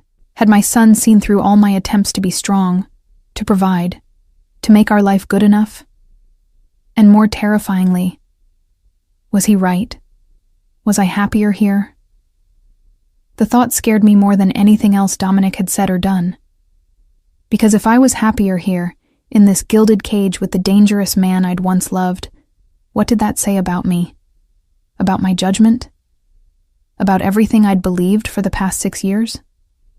I didn't have answers. All I had was the growing certainty that the month I'd agreed to was going to change everything, and there might be no going back to the life I'd built in the shadows. Dominic Romano was reclaiming what he believed was his, and I was terrified that I was going to let him. The weekend arrived faster than I wanted it to. Saturday morning found us in Dominic's SUV, a vehicle that probably cost more than I'd made in 5 years, heading toward the city aquarium. Dylan was strapped into a car seat that had appeared overnight, chattering excitedly about sharks and whales, and whether we'd see a real dinosaur. They're not real dinosaurs, I explained for the 3rd time. They're fossils, bones from animals that died millions of years ago. But they were real once, right? Dylan's logic was irrefutable. So they're sort of real. Dominic caught my eye in the rearview mirror, his expression amused. He was driving himself today, having dismissed his usual security detail with a casual wave. Or so I'd thought, until I noticed the black sedan following at a discreet distance. Always? I asked quietly, nodding toward the mirror. His jaw tightened slightly. Yes, always. Must be exhausting, living like that. It's necessary. His voice was flat, brooking no argument. My enemies would use anyone close to me to get leverage. I won't take that risk, especially not now. The implication hung between us, now that he had Dylan to protect, now that he had us. The aquarium was crowded with families, their normalcy a stark contrast to our situation. I watched Dominic move through the crowds with Dylan's hand clasped firmly in his, noting how people seemed to unconsciously part for him, sensing something dangerous beneath the casual jeans and leather jacket. Dylan was enchanted by everything: the massive shark tank with its prehistoric predators gliding through the water, the touch pools where he could feel starfish and sea urchins, the darkened corridor where bioluminescent jellyfish pulsed like alien spaceships. "Look, Mama!" He pressed his face against the glass, his breath fogging it. "That one looks like it's glowing." It is glowing. Dominic crouched beside him, his voice taking on that patient tone he used when explaining things to our son. "They make their own light through a chemical reaction in their bodies. It's called bioluminescence." "Bioluminescence," Dylan repeated carefully, then grinned up at his father. "You're really smart." Something vulnerable flashed across Dominic's face. "Thank you, buddy." Watching them together, I felt that dangerous softening again. This was what I'd wanted for Dylan, a father who engaged with him, who didn't just buy him things, but actually spent time teaching him, being present. The fact that it was Dominic, with all his complications and darkness, made it both perfect and terrifying. "You're doing it again," Dominic murmured, appearing beside me while Dylan was absorbed in watching an octopus change colors. "Doing what?" "Overthinking. I can see it on your face. You're cataloging all the reasons this won't work, all the ways I'm going to disappoint you both." "Am I wrong?" He was quiet for a moment, his eyes on Dylan. "Probably not. I'm not a good man, Daisy. I've done things that would give you nightmares, but I'm trying to be a good father. Doesn't that count for something? It counts for everything. That's the problem. I wrapped my arms around myself. The more time Dylan spends with you, the more he's going to love you. And when this month is over, it doesn't have to be over. His hand found the small of my back, warm through my jacket. Stay. Make this permanent. Let me be the father he deserves, and the man you need. You don't know what I need. Don't I? His voice dropped lower, intimate despite the crowds around us. I know you need security. I know you need someone to shoulder the burden so you can breathe for once. I know you need to be touched, held, loved, because you've been alone for too long, being strong for everyone but yourself. The accuracy of his words made my throat tight. Stop. Why? Because it's true? His hand slid around my waist, pulling me closer. You're exhausted, Daisy. You've been running on empty for years, and you're too proud to admit you need help. But I see it. I see you. Dad! Mama! The dinosaurs are this way. Dylan's voice cut through the moment, and Dominic stepped back smoothly, his hand falling away. Lead on, buddy, he called, following our son toward the special exhibit. The prehistoric sea creature display was impressive. Massive, reconstructed skeletons suspended from the ceiling. Interactive displays showing how these ancient animals had lived and hunted, and immersive videos that made you feel like you were swimming alongside them millions of years ago. Dylan was in heaven, asking 1,000 questions that Dominic answered with surprising patience and knowledge. I hung back, watching them, and tried to imagine going back to our old life after this. Tried to picture explaining to Dylan why we couldn't stay, why his father couldn't be part of his everyday life. The image wouldn't form. Because the truth was, I couldn't imagine it either. Excuse me.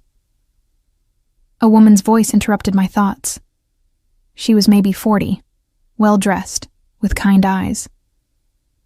I hope you don't mind me saying, but your family is beautiful. Your son is clearly having such a wonderful time with his father. Thank you, I managed, the word family sitting strangely in my mouth. How long have you been together? She asked, the question innocent, conversational. It's complicated, I said finally. She laughed. Aren't they all? My husband and I have been married 20 years and it's still complicated, but it's worth it. She glanced toward where her own family was gathered around a display. The good ones are always worth the complication. After she walked away, I stood there turning her words over in my mind. Was Dominic worth the complication? Could I live with what he was, what he did, if it meant Dylan had a father and I had... what? A partner? A lover? Something I was too afraid to name? Ready for lunch? Dominic appeared, Dylan on his shoulders, both of them grinning. I promised this guy we'd get burgers if he behaved. I behaved so good, Dylan announced proudly. I didn't touch anything I wasn't supposed to, and I said excuse me when people were in the way. You did great, baby, I agreed, and was rewarded with Dylan's gap-toothed smile. Lunch was at a diner near the aquarium, the kind of place with worn vinyl booths and a jukebox in the corner. Dylan demolished a burger and fries while regaling us with everything he'd learned about prehistoric sea creatures, his enthusiasm infectious. Did you know that the megalodon had teeth this big? He spread his hands wide, and it could eat a whole whale. I did know that, Dominic said seriously. Did you know that despite being so big and scary, the megalodon went extinct because it couldn't adapt when the oceans changed? What does extinct mean again? It means they all died. None are left. Dylan's face fell. That's sad. It is, Dominic agreed. But it teaches us something important. That even the biggest and strongest can fall if they don't adapt. If they don't change when they need to. His eyes met mine over Dylan's head, and I knew he wasn't just talking about ancient sharks. He was talking about us, about his willingness to change, to be different than what he'd been. The question was whether I believed him, whether I could trust that change. After lunch, we drove back to the estate. Dylan fell asleep in the car, exhausted from the excitement, and Dominic carried him inside without waking him. I followed, watching the careful way he navigated the stairs, the gentleness with which he laid Dylan in bed and pulled the covers over him. "He had fun today," I said quietly as we stood in the doorway, watching our son sleep. "So did I."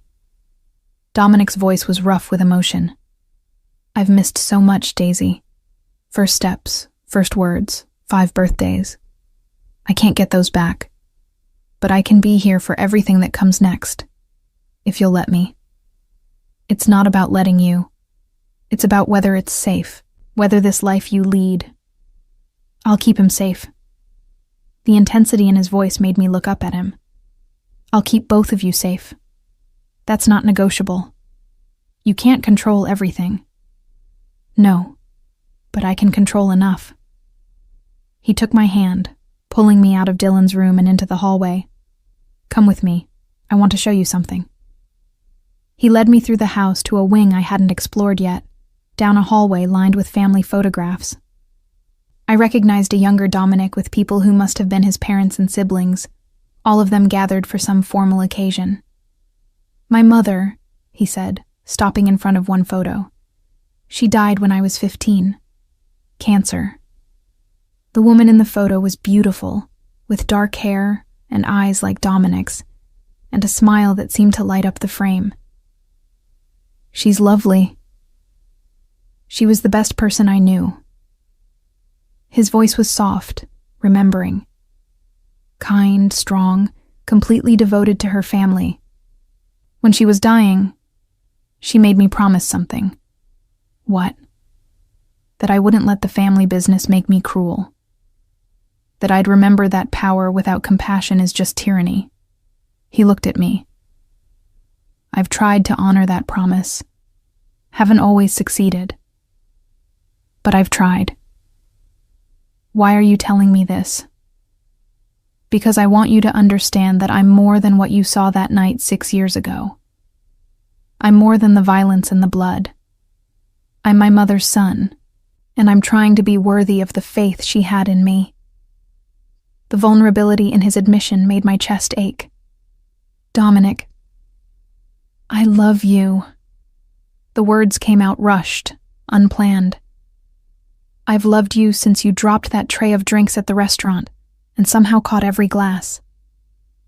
Loved you when you left and broke my heart.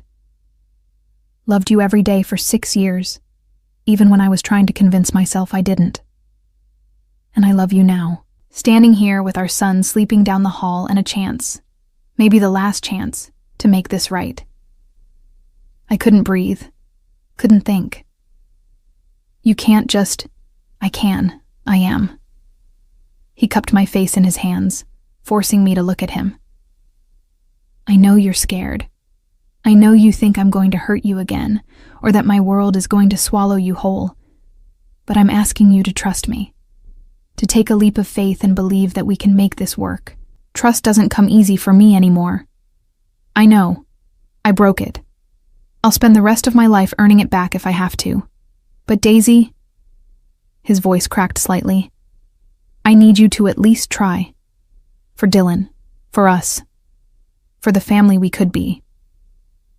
Tears were streaming down my face now. "I'm terrified." "Good. So am I." He wiped my tears with his thumbs. "But I'd rather be terrified with you than safe without you." And then he was kissing me, and I was kissing him back. All the resistance I'd been clinging to crumbling under the weight of 6 years of loneliness and longing. His hands were in my hair, mine clutching his shirt, and it felt like drowning and surfacing all at once. "Come to bed with me," he murmured against my lips.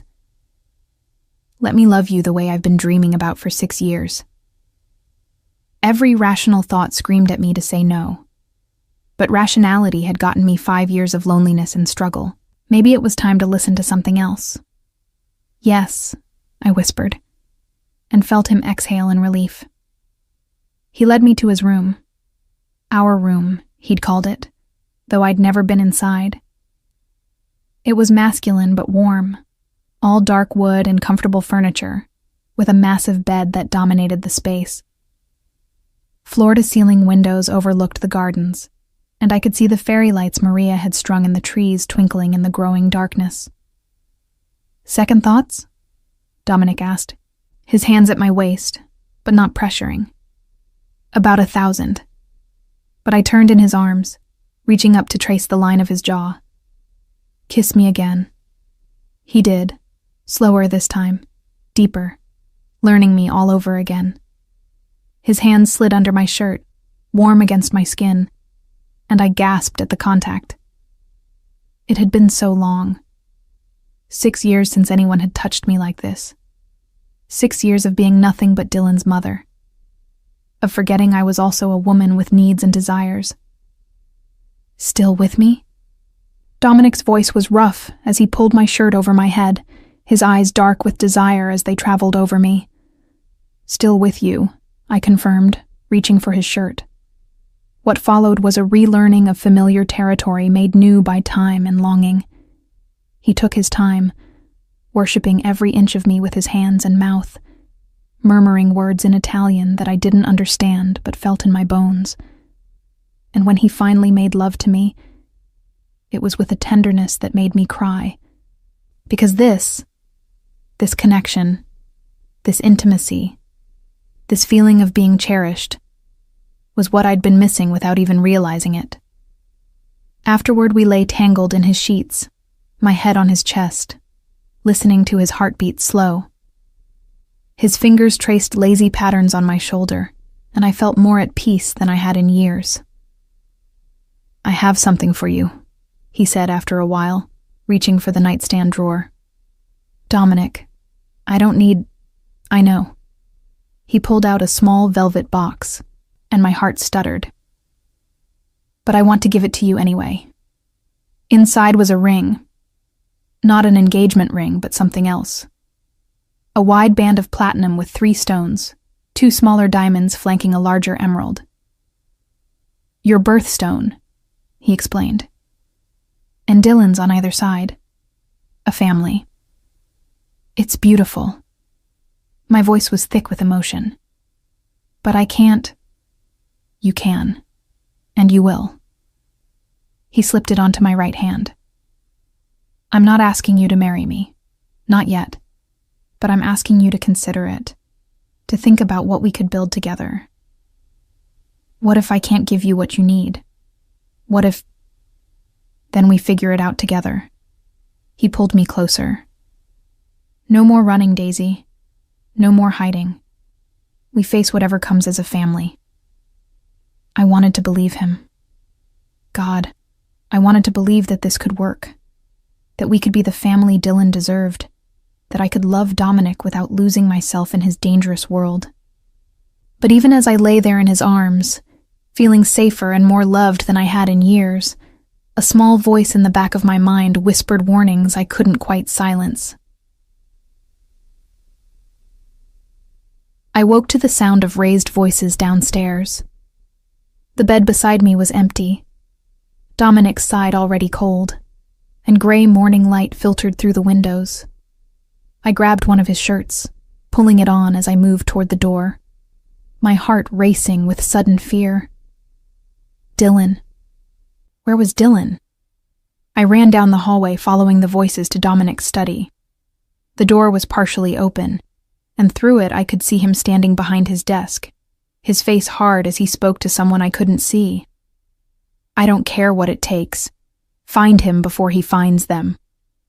Boss, we've got every man looking, but he's gone to ground, and if he's working with the Kozlovs like we think, then we're running out of time." Dominic's voice was cold, deadly. "I want him found. Today. And when you find him, bring him to me. I'll handle it personally." "What about the woman and the kid? Should we move them to the safe house?" "No. They stay here where I can protect them. Double the security. No one gets on this property without my explicit approval. My blood ran cold. Woman and kid. He was talking about me and Dylan, and someone was looking for us. Someone dangerous enough that Dominic was worried. I must have made a sound. Because suddenly, Dominic was at the door, his expression shifting from deadly calm to concern when he saw me. Daisy, I didn't want you to hear that. Who's looking for us? My voice came out steady despite the fear coursing through me. What haven't you told me? He exchanged a glance with the man in the study, one of his soldiers, clearly, and gave a curt nod. The man left, and Dominic pulled me into the study, closing the door behind us. Sit down. I don't want to sit down. I want to know what's happening. Is Dylan in danger? Dylan is perfectly safe. He's in the kitchen with Maria, completely oblivious to any of this, and I intend to keep it that way. He moved to pour himself a drink despite the early hour. There's a situation. I'm handling it. What kind of situation? He was quiet for a long moment, clearly weighing how much to tell me. Finally, he sighed. Do you remember Marco? From the club?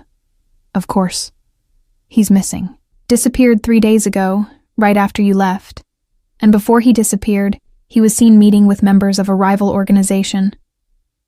The implications hit me like a physical blow. He told them about me. About Dylan. We don't know that for certain, but yes, that's the concern. Dominic's jaw was tight. The Kozlov family has been trying to expand their territory for years. If they think they can use you and Dylan as leverage against me, then we need to leave, right now. Take Dylan somewhere safe. You are somewhere safe. His voice was hard. This estate is a fortress. No one gets through my security, and I have men searching for Marco as we speak. When we find him, we'll know exactly what information he gave up and to whom. And then what? You'll kill him? I wrapped my arms around myself, suddenly cold despite Dominic's shirt. You'll eliminate the threat and hope there isn't another one waiting? If necessary, yes. He didn't flinch from the admission.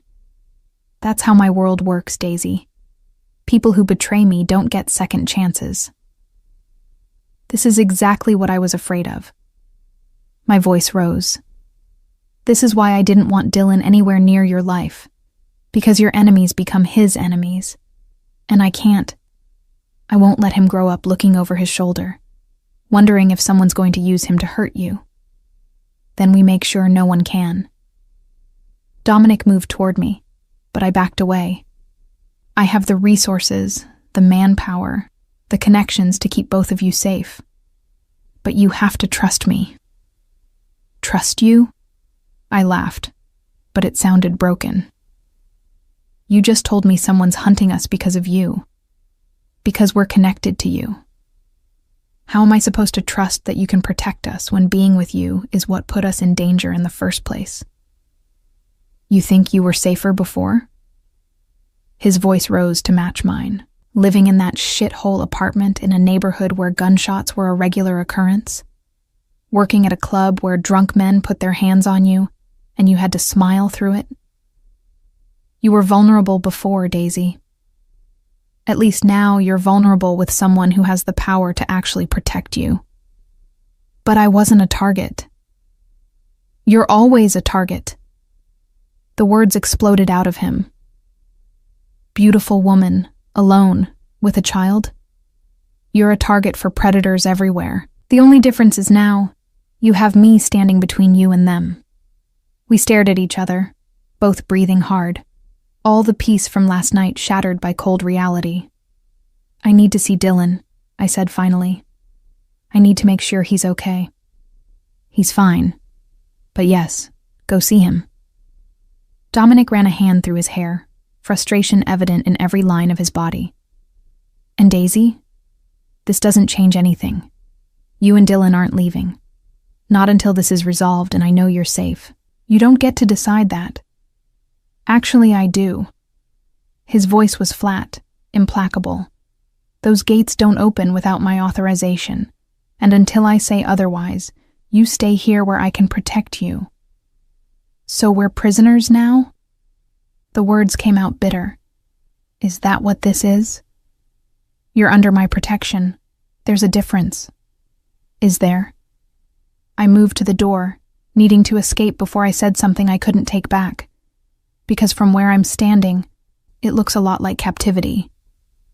I fled the study before he could respond, my heart hammering against my ribs.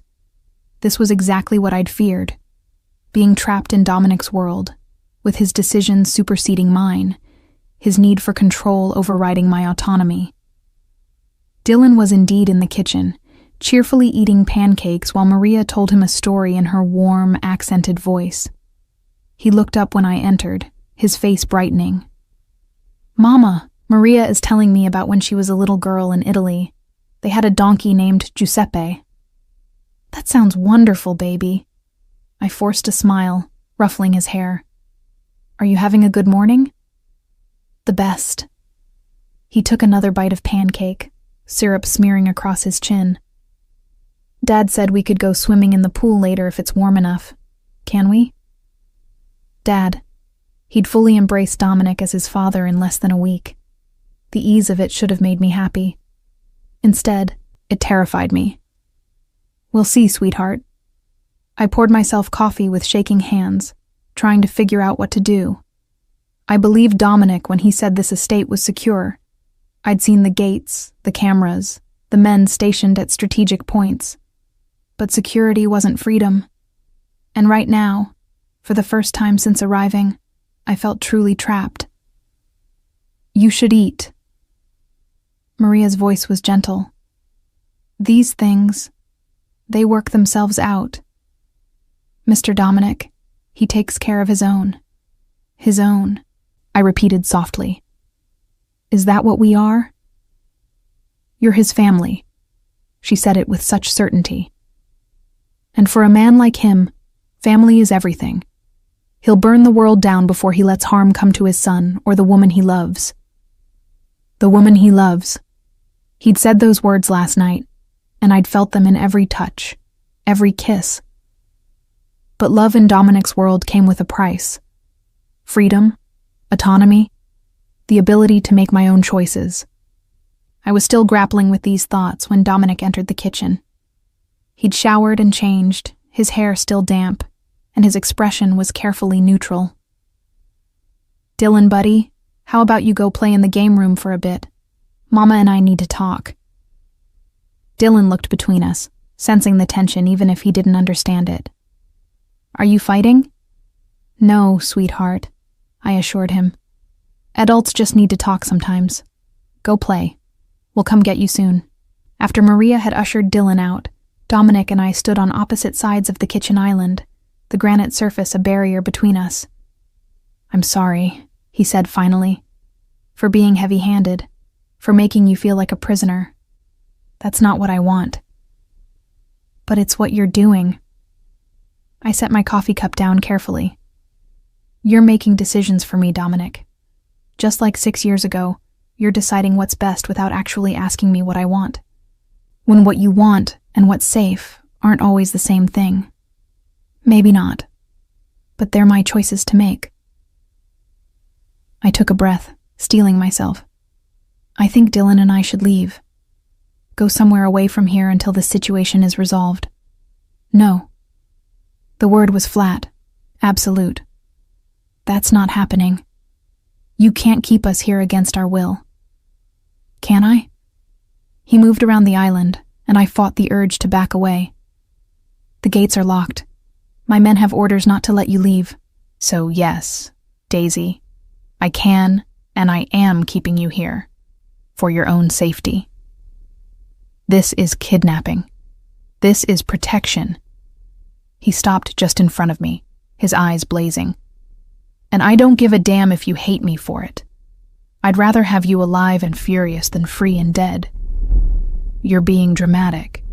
There's no evidence that we're actually in danger. Marco knew about you, knew about Dylan, and he's missing, which means someone has him, which means someone is interrogating him, which means they now know everything he knows. His voice was controlled, but I could hear the fear underneath. That makes you a target. That makes our son a target. And I will not risk either of you just because you don't like being told what to do. It's not about not liking it. It's about you treating me like I don't have agency, like I'm just another thing you own and control. I don't want to control you.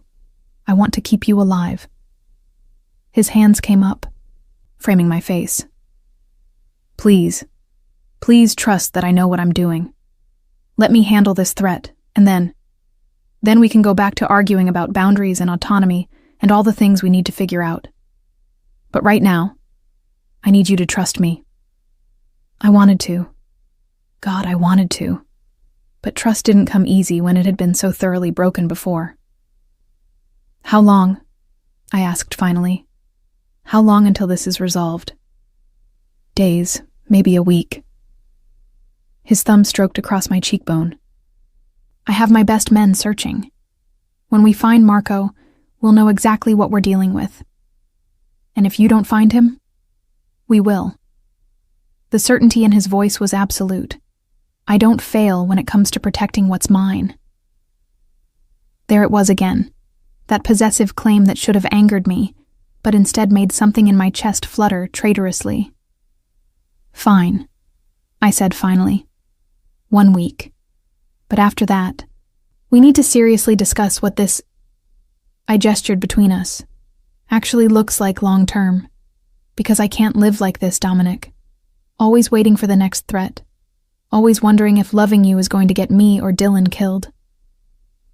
Fair enough. He pulled me closer, resting his forehead against mine.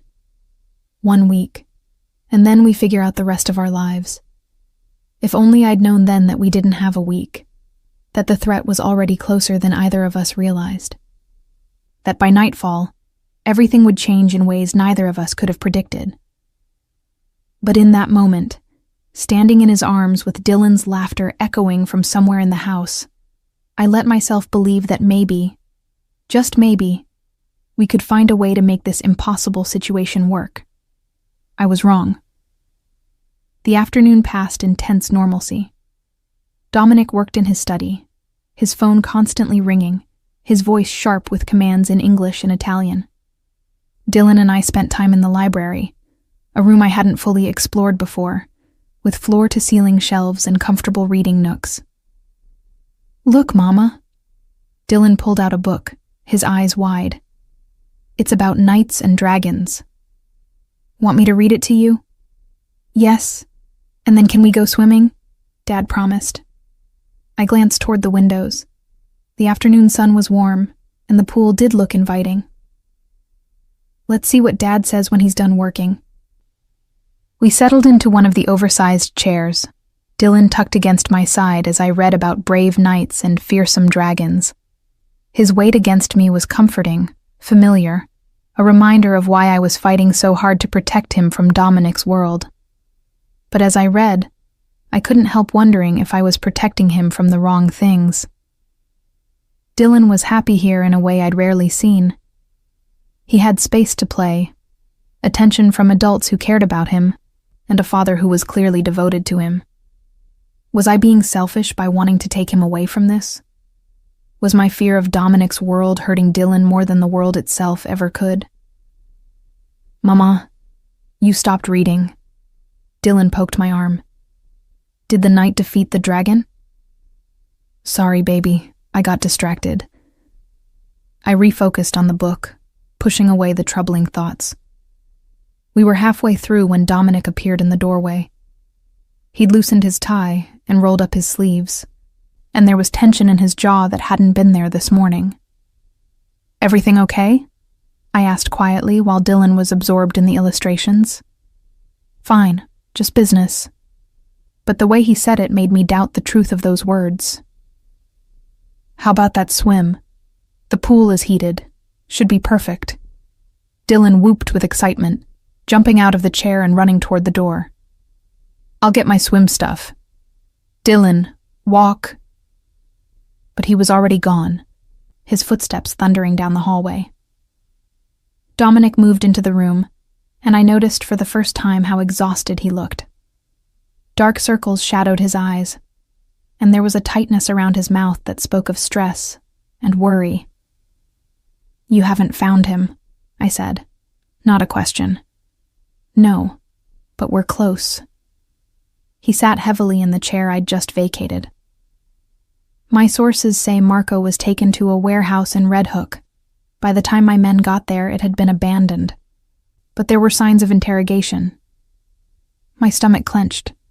Meaning they got whatever information they wanted from him. His voice was flat, emotionless in a way that was somehow more frightening than anger. And then they left him there. Dead. The word hung in the air between us.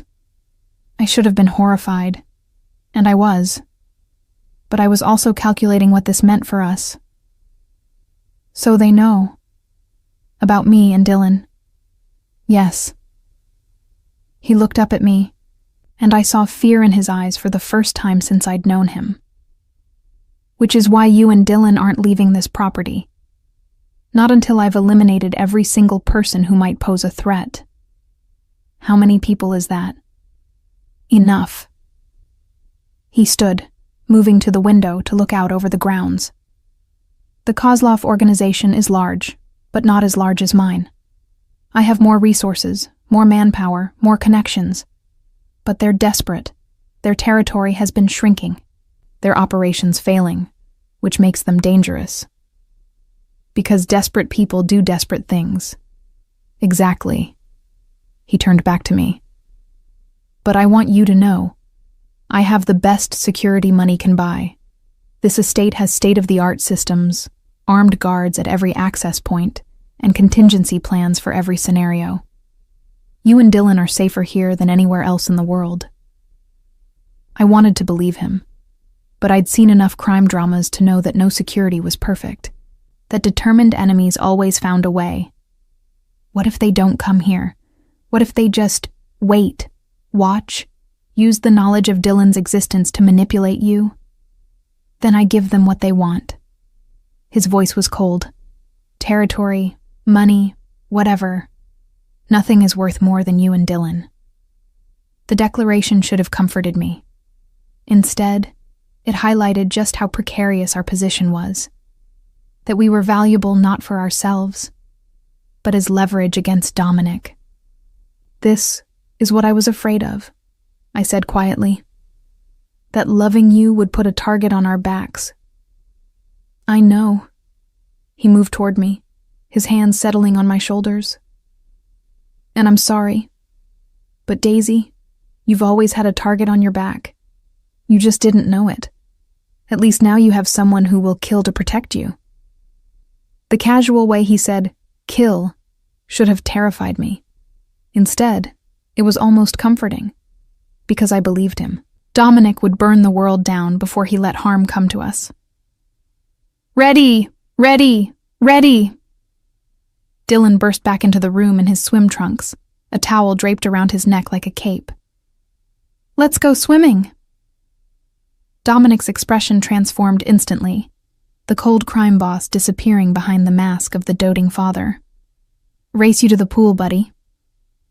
They took off running, Dylan's delighted shrieks echoing through the house, and I followed more slowly, trying to reconcile these two versions of Dominic, the man who casually discussed killing his enemies and the man who raced a 5-year-old to the swimming pool. The pool area was stunning, an infinity edge that seemed to blend with the sky, comfortable loungers arranged around the perimeter, and lush landscaping that made it feel like a private oasis. Dominic had already stripped off his shirt and was helping Dylan with his water wings, his movements gentle and patient. "Mama, come in," Dylan called from the shallow end, where he was splashing enthusiastically. "Let me change first, baby." I retreated to the pool house, changing into one of the swimsuits that had mysteriously appeared in my size. It was modest, but flattering, a one-piece in deep blue that somehow made me feel both covered and attractive. When I emerged, Dominic's eyes traveled over me with undisguised appreciation. Beautiful, he murmured as I passed him. The water was perfect. Warm enough to be comfortable, but cool enough to be refreshing. Dylan immediately swam over to me, chattering about how he could hold his breath for 5 whole seconds and watch him. Mama, watch. For a while, I let myself just be present, playing with Dylan, laughing at his antics, forgetting about threats and danger and impossible choices. Dominic joined us, tossing Dylan into the air and catching him, engaging in elaborate games of Marco Polo that left us all breathless with laughter. This was what family felt like, I realized. Not the formal dinners or the expensive gifts, but these moments of pure joy and connection. And Dylan was soaking it up like a plant that had been starved for sunlight.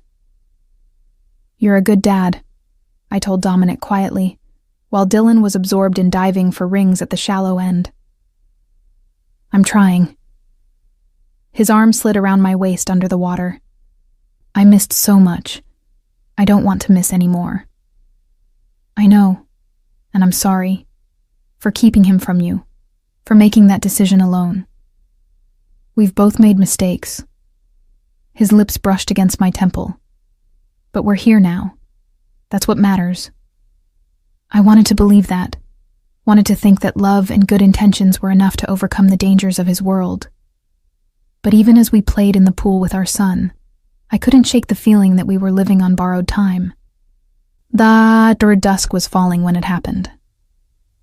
We'd gotten Dylan out of the pool, dried and changed, and Maria had prepared his favorite dinner, chicken nuggets and mac and cheese, with apple slices on the side. He was chattering about his day, about how he could hold his breath for 7 seconds now, about how Dad had promised they could build a treehouse together. Dominic was smiling, relaxed in a way I'd rarely seen him, and I was just thinking that maybe we could make this work. That's when the power went out. One moment the kitchen was bright and warm, and the next we were plunged into darkness. Emergency lighting kicked in almost immediately, bathing everything in an eerie red glow. Dominic was on his feet instantly, his phone already to his ear. "Report." I couldn't hear the response, but I watched his face harden, watched him transform from the man having dinner with his family into the crime boss ready for war. "Get Dylan and Maria to the panic room," he ordered, his voice sharp. "Now." "What's happening?" Fear made my voice sharp. Breach at the south gate. Could be nothing. Could be them. He was already moving, pulling a gun from somewhere I hadn't seen. "Maria knows what to do. Go with her. Stay there until I come for you."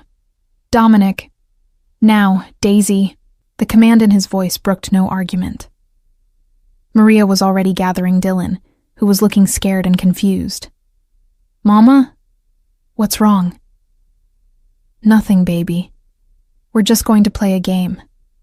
I tried to keep my voice steady even as my heart hammered against my ribs. "We're going to go to a special room and wait there, okay?" "Why? Where's Dad going?" "I have to take care of something, buddy." Dominic crouched down to Dylan's eye level, his hands on our son's small shoulders. "But I need you to be brave and take care of Mama for me. Can you do that?" Dylan nodded, his eyes wide and solemn. "I can be brave. That's my boy." Dominic pulled him into a fierce hug, then stood and looked at me. "I love you, both of you. Remember that." The finality in his voice terrified me. "Don't you dare die on us." His smile was grim, not planning on it. Then Maria was pulling us away, leading us through corridors I didn't recognize, down a set of stairs, to a door disguised as a wine rack. She pressed her palm to a hidden scanner, and the door swung open, revealing a room that looked like something out of a spy movie. Monitors lined one wall, showing feeds from cameras positioned all over the property. Comfortable furniture filled the space, along with a small kitchenette and what looked like a bathroom. There were supplies, water, food, medical equipment. Everything you'd need to survive for days if necessary. "What is this place?" I asked, as Maria closed and locked the door behind us. "Mr. Dominic had it installed when he bought the property." Her voice was calm, matter of fact. "In case of exactly this kind of situation." Dylan was pressing his face to one of the monitors, watching shapes move in the darkness outside. "Look, there's Dad. He's talking to those men." I moved to the screen, my heart in my throat. Dominic was indeed visible on one of the exterior cameras, standing near the front of the house with his security team. They were armed, tactical gear making them look like soldiers preparing for war. And approaching from the woods beyond the gate was a group of men. Too many to count in the darkness, but definitely more than Dominic's visible security force. "He's outnumbered," I whispered. "He has more men inside the house," Maria assured me. "And Mr. Dominic, he has been preparing for something like this for years. He will be fine." But I couldn't tear my eyes from the screen, couldn't stop imagining all the ways this could go wrong. "Mama, I'm scared." Dylan's small voice broke through my paralysis. I scooped him up, carrying him to the couch and wrapping us both in a blanket. "I know, baby, but we're safe here. And Dad is very strong and very smart. He's going to make sure the bad men go away." "Why do the bad men want to hurt us? How did you explain organized crime to a 5-year-old? How did you make him understand that he was valuable not for himself, but as leverage?" "Sometimes grown-ups disagree about important things," I said carefully. "And some people don't know how to disagree nicely. But Dad is going to handle it." "Because he's the boss?" "Because he's the boss," I confirmed, holding him tighter. On the monitors, I watched the two groups face off. There was too much distance to hear what was being said, but the body language was clear. Threats and counter-threats, demands and refusals. Then one of the approaching men raised a gun, and everything exploded into chaos. Gunfire erupted on the screens, muzzle flashes lighting up the darkness like deadly fireflies. Dominic's men returned fire, and people on both sides fell. I pressed Dylan's face into my shoulder, not wanting him to see, even as I couldn't look away myself. Where was Dominic?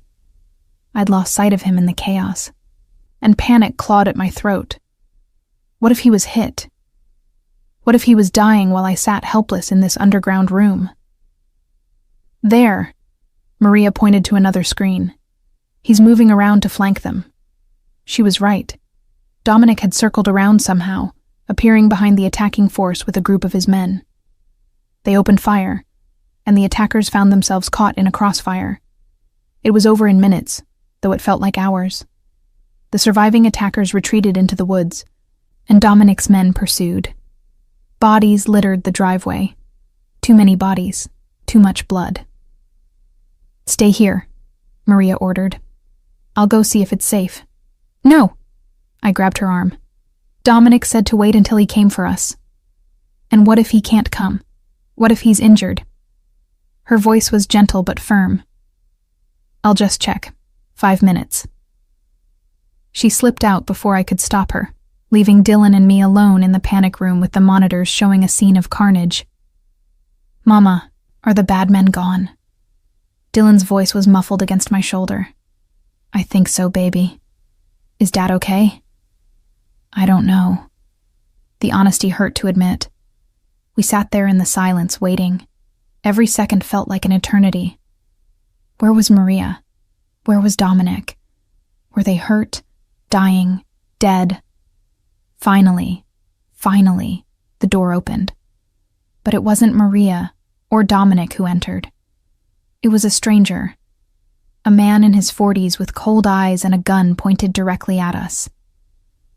Well, he said in heavily accented English. "The boss's woman and his brat. Kozlov is going to be very pleased." I pushed Dylan behind me, my mind racing for options. The panic room had been designed to keep people out, not in. Once the door was open, we were trapped.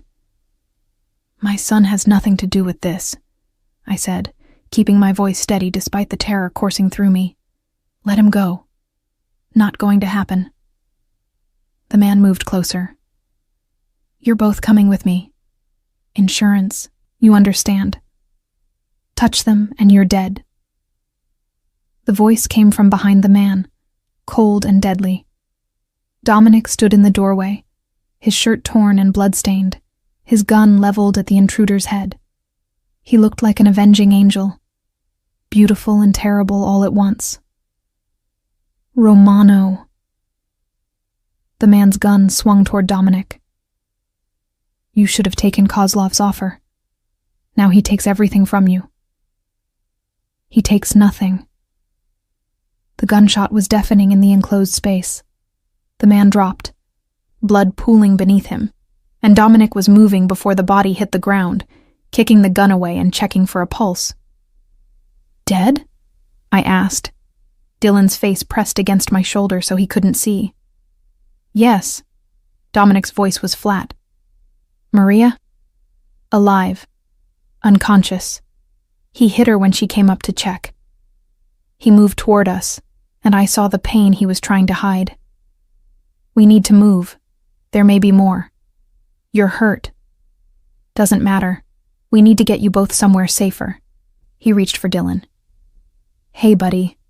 I need you to be brave a little bit longer, okay? Keep your eyes closed and hold on tight.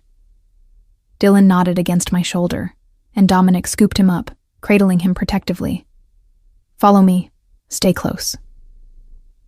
We moved through the house, Dominic's men appearing at intervals to report that the property was secure, that the remaining attackers had been neutralized or captured. The word neutralized made my stomach turn, but I couldn't afford to think about what it meant right now. Dominic led us not back to our rooms, but to his bedroom, the most secure location in the house, apparently, with reinforced doors and windows. Stay here, he ordered, setting Dylan gently on the bed. Lock the door behind me. Don't open it for anyone but me. Where are you going? To make sure this never happens again. His eyes were cold, empty of the warmth I'd seen earlier. This was Dominic the crime boss, not Dominic the father or lover. I have men waiting to interrogate the survivors. By morning, I'll know exactly who sent them and why. And then I eliminate the threat, permanently. He leaned down, kissing me hard and fast, then pressed his lips to Dylan's hair. I love you both. Remember that, whatever happens. Then he was gone, and I was left to comfort our traumatized son and wonder if the man I loved would come back from whatever darkness he was about to descend into. Dylan cried himself to sleep in my arms, exhausted from fear and adrenaline. I held him, stroking his hair and murmuring reassurances I didn't believe, watching the door and waiting for Dominic to return. It was nearly dawn when he finally appeared. His clothes were different. He'd changed at some point, and there was a coldness in his expression that frightened me. Is he asleep? He asked quietly, looking at Dylan. Finally, he was terrified. I carefully extracted myself from Dylan's grip, laying him gently on the bed and covering him with a blanket. What did you find out? Everything. He moved to the window, staring out at the blood-stained driveway that was being cleaned by his staff. Marco did give them information about you and Dylan, but it wasn't voluntary. They tortured it out of him before killing him. The attack tonight was meant to kidnap you both, use you as leverage to force me to cede territory. But you stopped them. I did, and now I'm going to make sure it never happens again. He turned to face me, and I saw the decision in his eyes.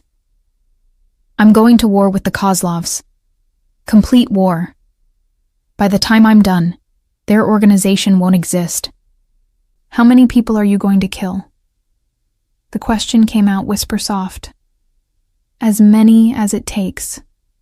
No hesitation, no remorse. They threatened my family. That's not something I forgive or forget. And what about us? What about Dylan? How do I explain to him why his father is starting a war? You don't. You let me handle it, and you keep him safe here while I do. He moved toward me, his hands framing my face. This is who I am, Daisy. This is what I do. And I'm not going to apologize for protecting what's mine. We're not possessions. No, you're everything. His voice cracked slightly. You're my heart walking around outside my body. And tonight I almost lost you both. I'm not letting that happen again. Ever. By starting a war that will paint an even bigger target on our backs? By eliminating anyone who might pose a threat? By making an example so clear, so brutal, that no one will ever consider touching my family again? His eyes were fierce. I will burn this entire city down before I let harm come to either of you. The intensity of his declaration should have terrified me. Instead, I found myself pulling him down into a kiss. Desperate, hungry, affirming that we were both still alive despite everything. Don't die, I whispered against his lips. Whatever you have to do, whatever war you have to fight, come back to us. Always. He pulled back, his thumb brushing across my cheekbone. I've wasted 6 years without you. I'm not wasting another day. What happens now? Now? He glanced toward where Dylan slept, peaceful and innocent despite the violence that had surrounded him. Now I make sure that when he wakes up, he has a world where he's safe, where he can just be a kid, without looking over his shoulder or wondering if someone's going to use him against me. That's not possible. Not in your world. Then I'll change my world. His voice was fierce with determination. I'll legitimize every operation, cut ties with anything questionable, become so fucking respectable that no one can touch us through the law or otherwise. You can't just walk away from organized crime. Watch me. He pressed his forehead to mine. I've been building legitimate businesses for years. Real estate, hospitality, import-export, that actually imports and exports legal goods. I have enough clean money to walk away from the rest, to become just another wealthy businessman with a family. The Kozlovs will be gone before the week is out, and anyone else who might consider following in their footsteps will think twice after seeing what happened to them. His voice was cold, final. I'm done playing by the old rules, Daisy. I'm making new ones. And the first rule is that my family is untouchable. I wanted to believe him, wanted to think that he could just decide to walk away from decades of criminal enterprise and it would work. But I knew better, knew that men like Dominic didn't get clean exits, that the world he'd inhabited for so long wouldn't just let him go. But looking at his face, seeing the determination and love there, I found myself nodding. Okay. Okay? He pulled back, surprised. Okay. We'll try. We'll stay and let you protect us, and hope that your plan works. Because the alternative, running, hiding, always looking over our shoulders, that's not a life either. At least this way we're together. His smile was brilliant, transforming his face. Together. But Dominic, I placed my hand over his heart. If this doesn't work, if the danger doesn't end, then we have to reconsider. Because I won't sacrifice Dylan's childhood to be your leverage. Fair enough. He covered my hand with his. But it will work. I promise you that. The newspaper headline read, Kozlov crime family dismantled in largest federal operation in decades. I set it aside, not needing to read the details. I knew what had happened. Dominic had made sure I knew. The Kozlovs had been taken down not by his violence, but by his connections. He'd compiled evidence, made deals with federal prosecutors, and watched as one by one, the family members were arrested and charged with everything from racketeering to human trafficking. Impressive, isn't it? Dominic appeared behind me, pressing a kiss to my neck. The power of legitimate channels when you have the right information. You manipulated the entire justice system. I gave them criminals on a silver platter. What they did with that information was up to them. His arms slid around my waist, pulling me back against him. But yes, I may have ensured the information was presented in the most damaging way possible. And your other businesses? Almost entirely legitimate now.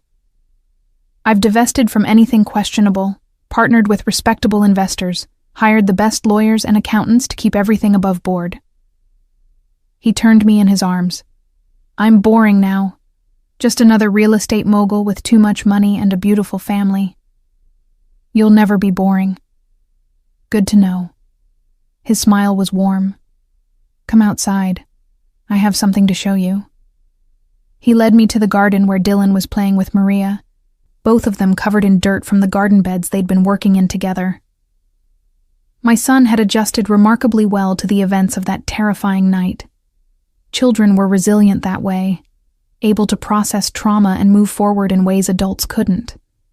He still had nightmares occasionally, but they were growing less frequent. And having Dominic there to comfort him, to chase away the bad dreams, made all the difference. Look what I found. Dylan held up an earthworm, his face lit with delight. Maria says they're good for the garden. That's wonderful, baby. I crouched down to admire the worm appropriately. Should we put him back so he can do his job? Okay. Dylan carefully returned the worm to the soil. Dad, can we go swimming after? Absolutely, but first. Dominic pulled something from his pocket, a small velvet box.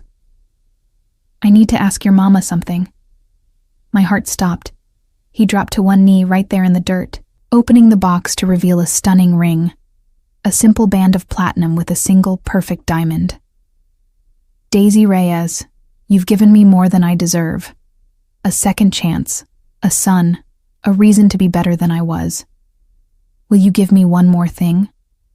Will you marry me? Make this family official? Yes. The word came out choked with emotion. Yes, of course, yes. Dylan cheered, jumping up and down. Does this mean we can stay forever? We don't have to leave? We're not going anywhere, baby, I assured him as Dominic slipped the ring onto my finger. A perfect fit, just like everything else he'd given me. We're home. And looking around at the garden, at our son playing in the dirt, at the man who'd fought his way out of darkness to give us light, I realized it was true. We were home. Finally, impossibly, perfectly home. The path hadn't been easy. There had been fear and danger and moments when I'd been certain we wouldn't survive. But we had. We'd come through the fire together, and what remained was stronger for having been tested. Dominic pulled me into his arms, kissing me as Dylan made exaggerated gagging sounds and Maria laughed. And in that moment, surrounded by love and laughter and the promise of forever, I knew I'd made the right choice. Sometimes the most dangerous path leads to the safest harbor. Sometimes the man who terrifies the world is the one who makes you feel most protected. And sometimes, just sometimes, love born in sin can become the purest kind of redemption.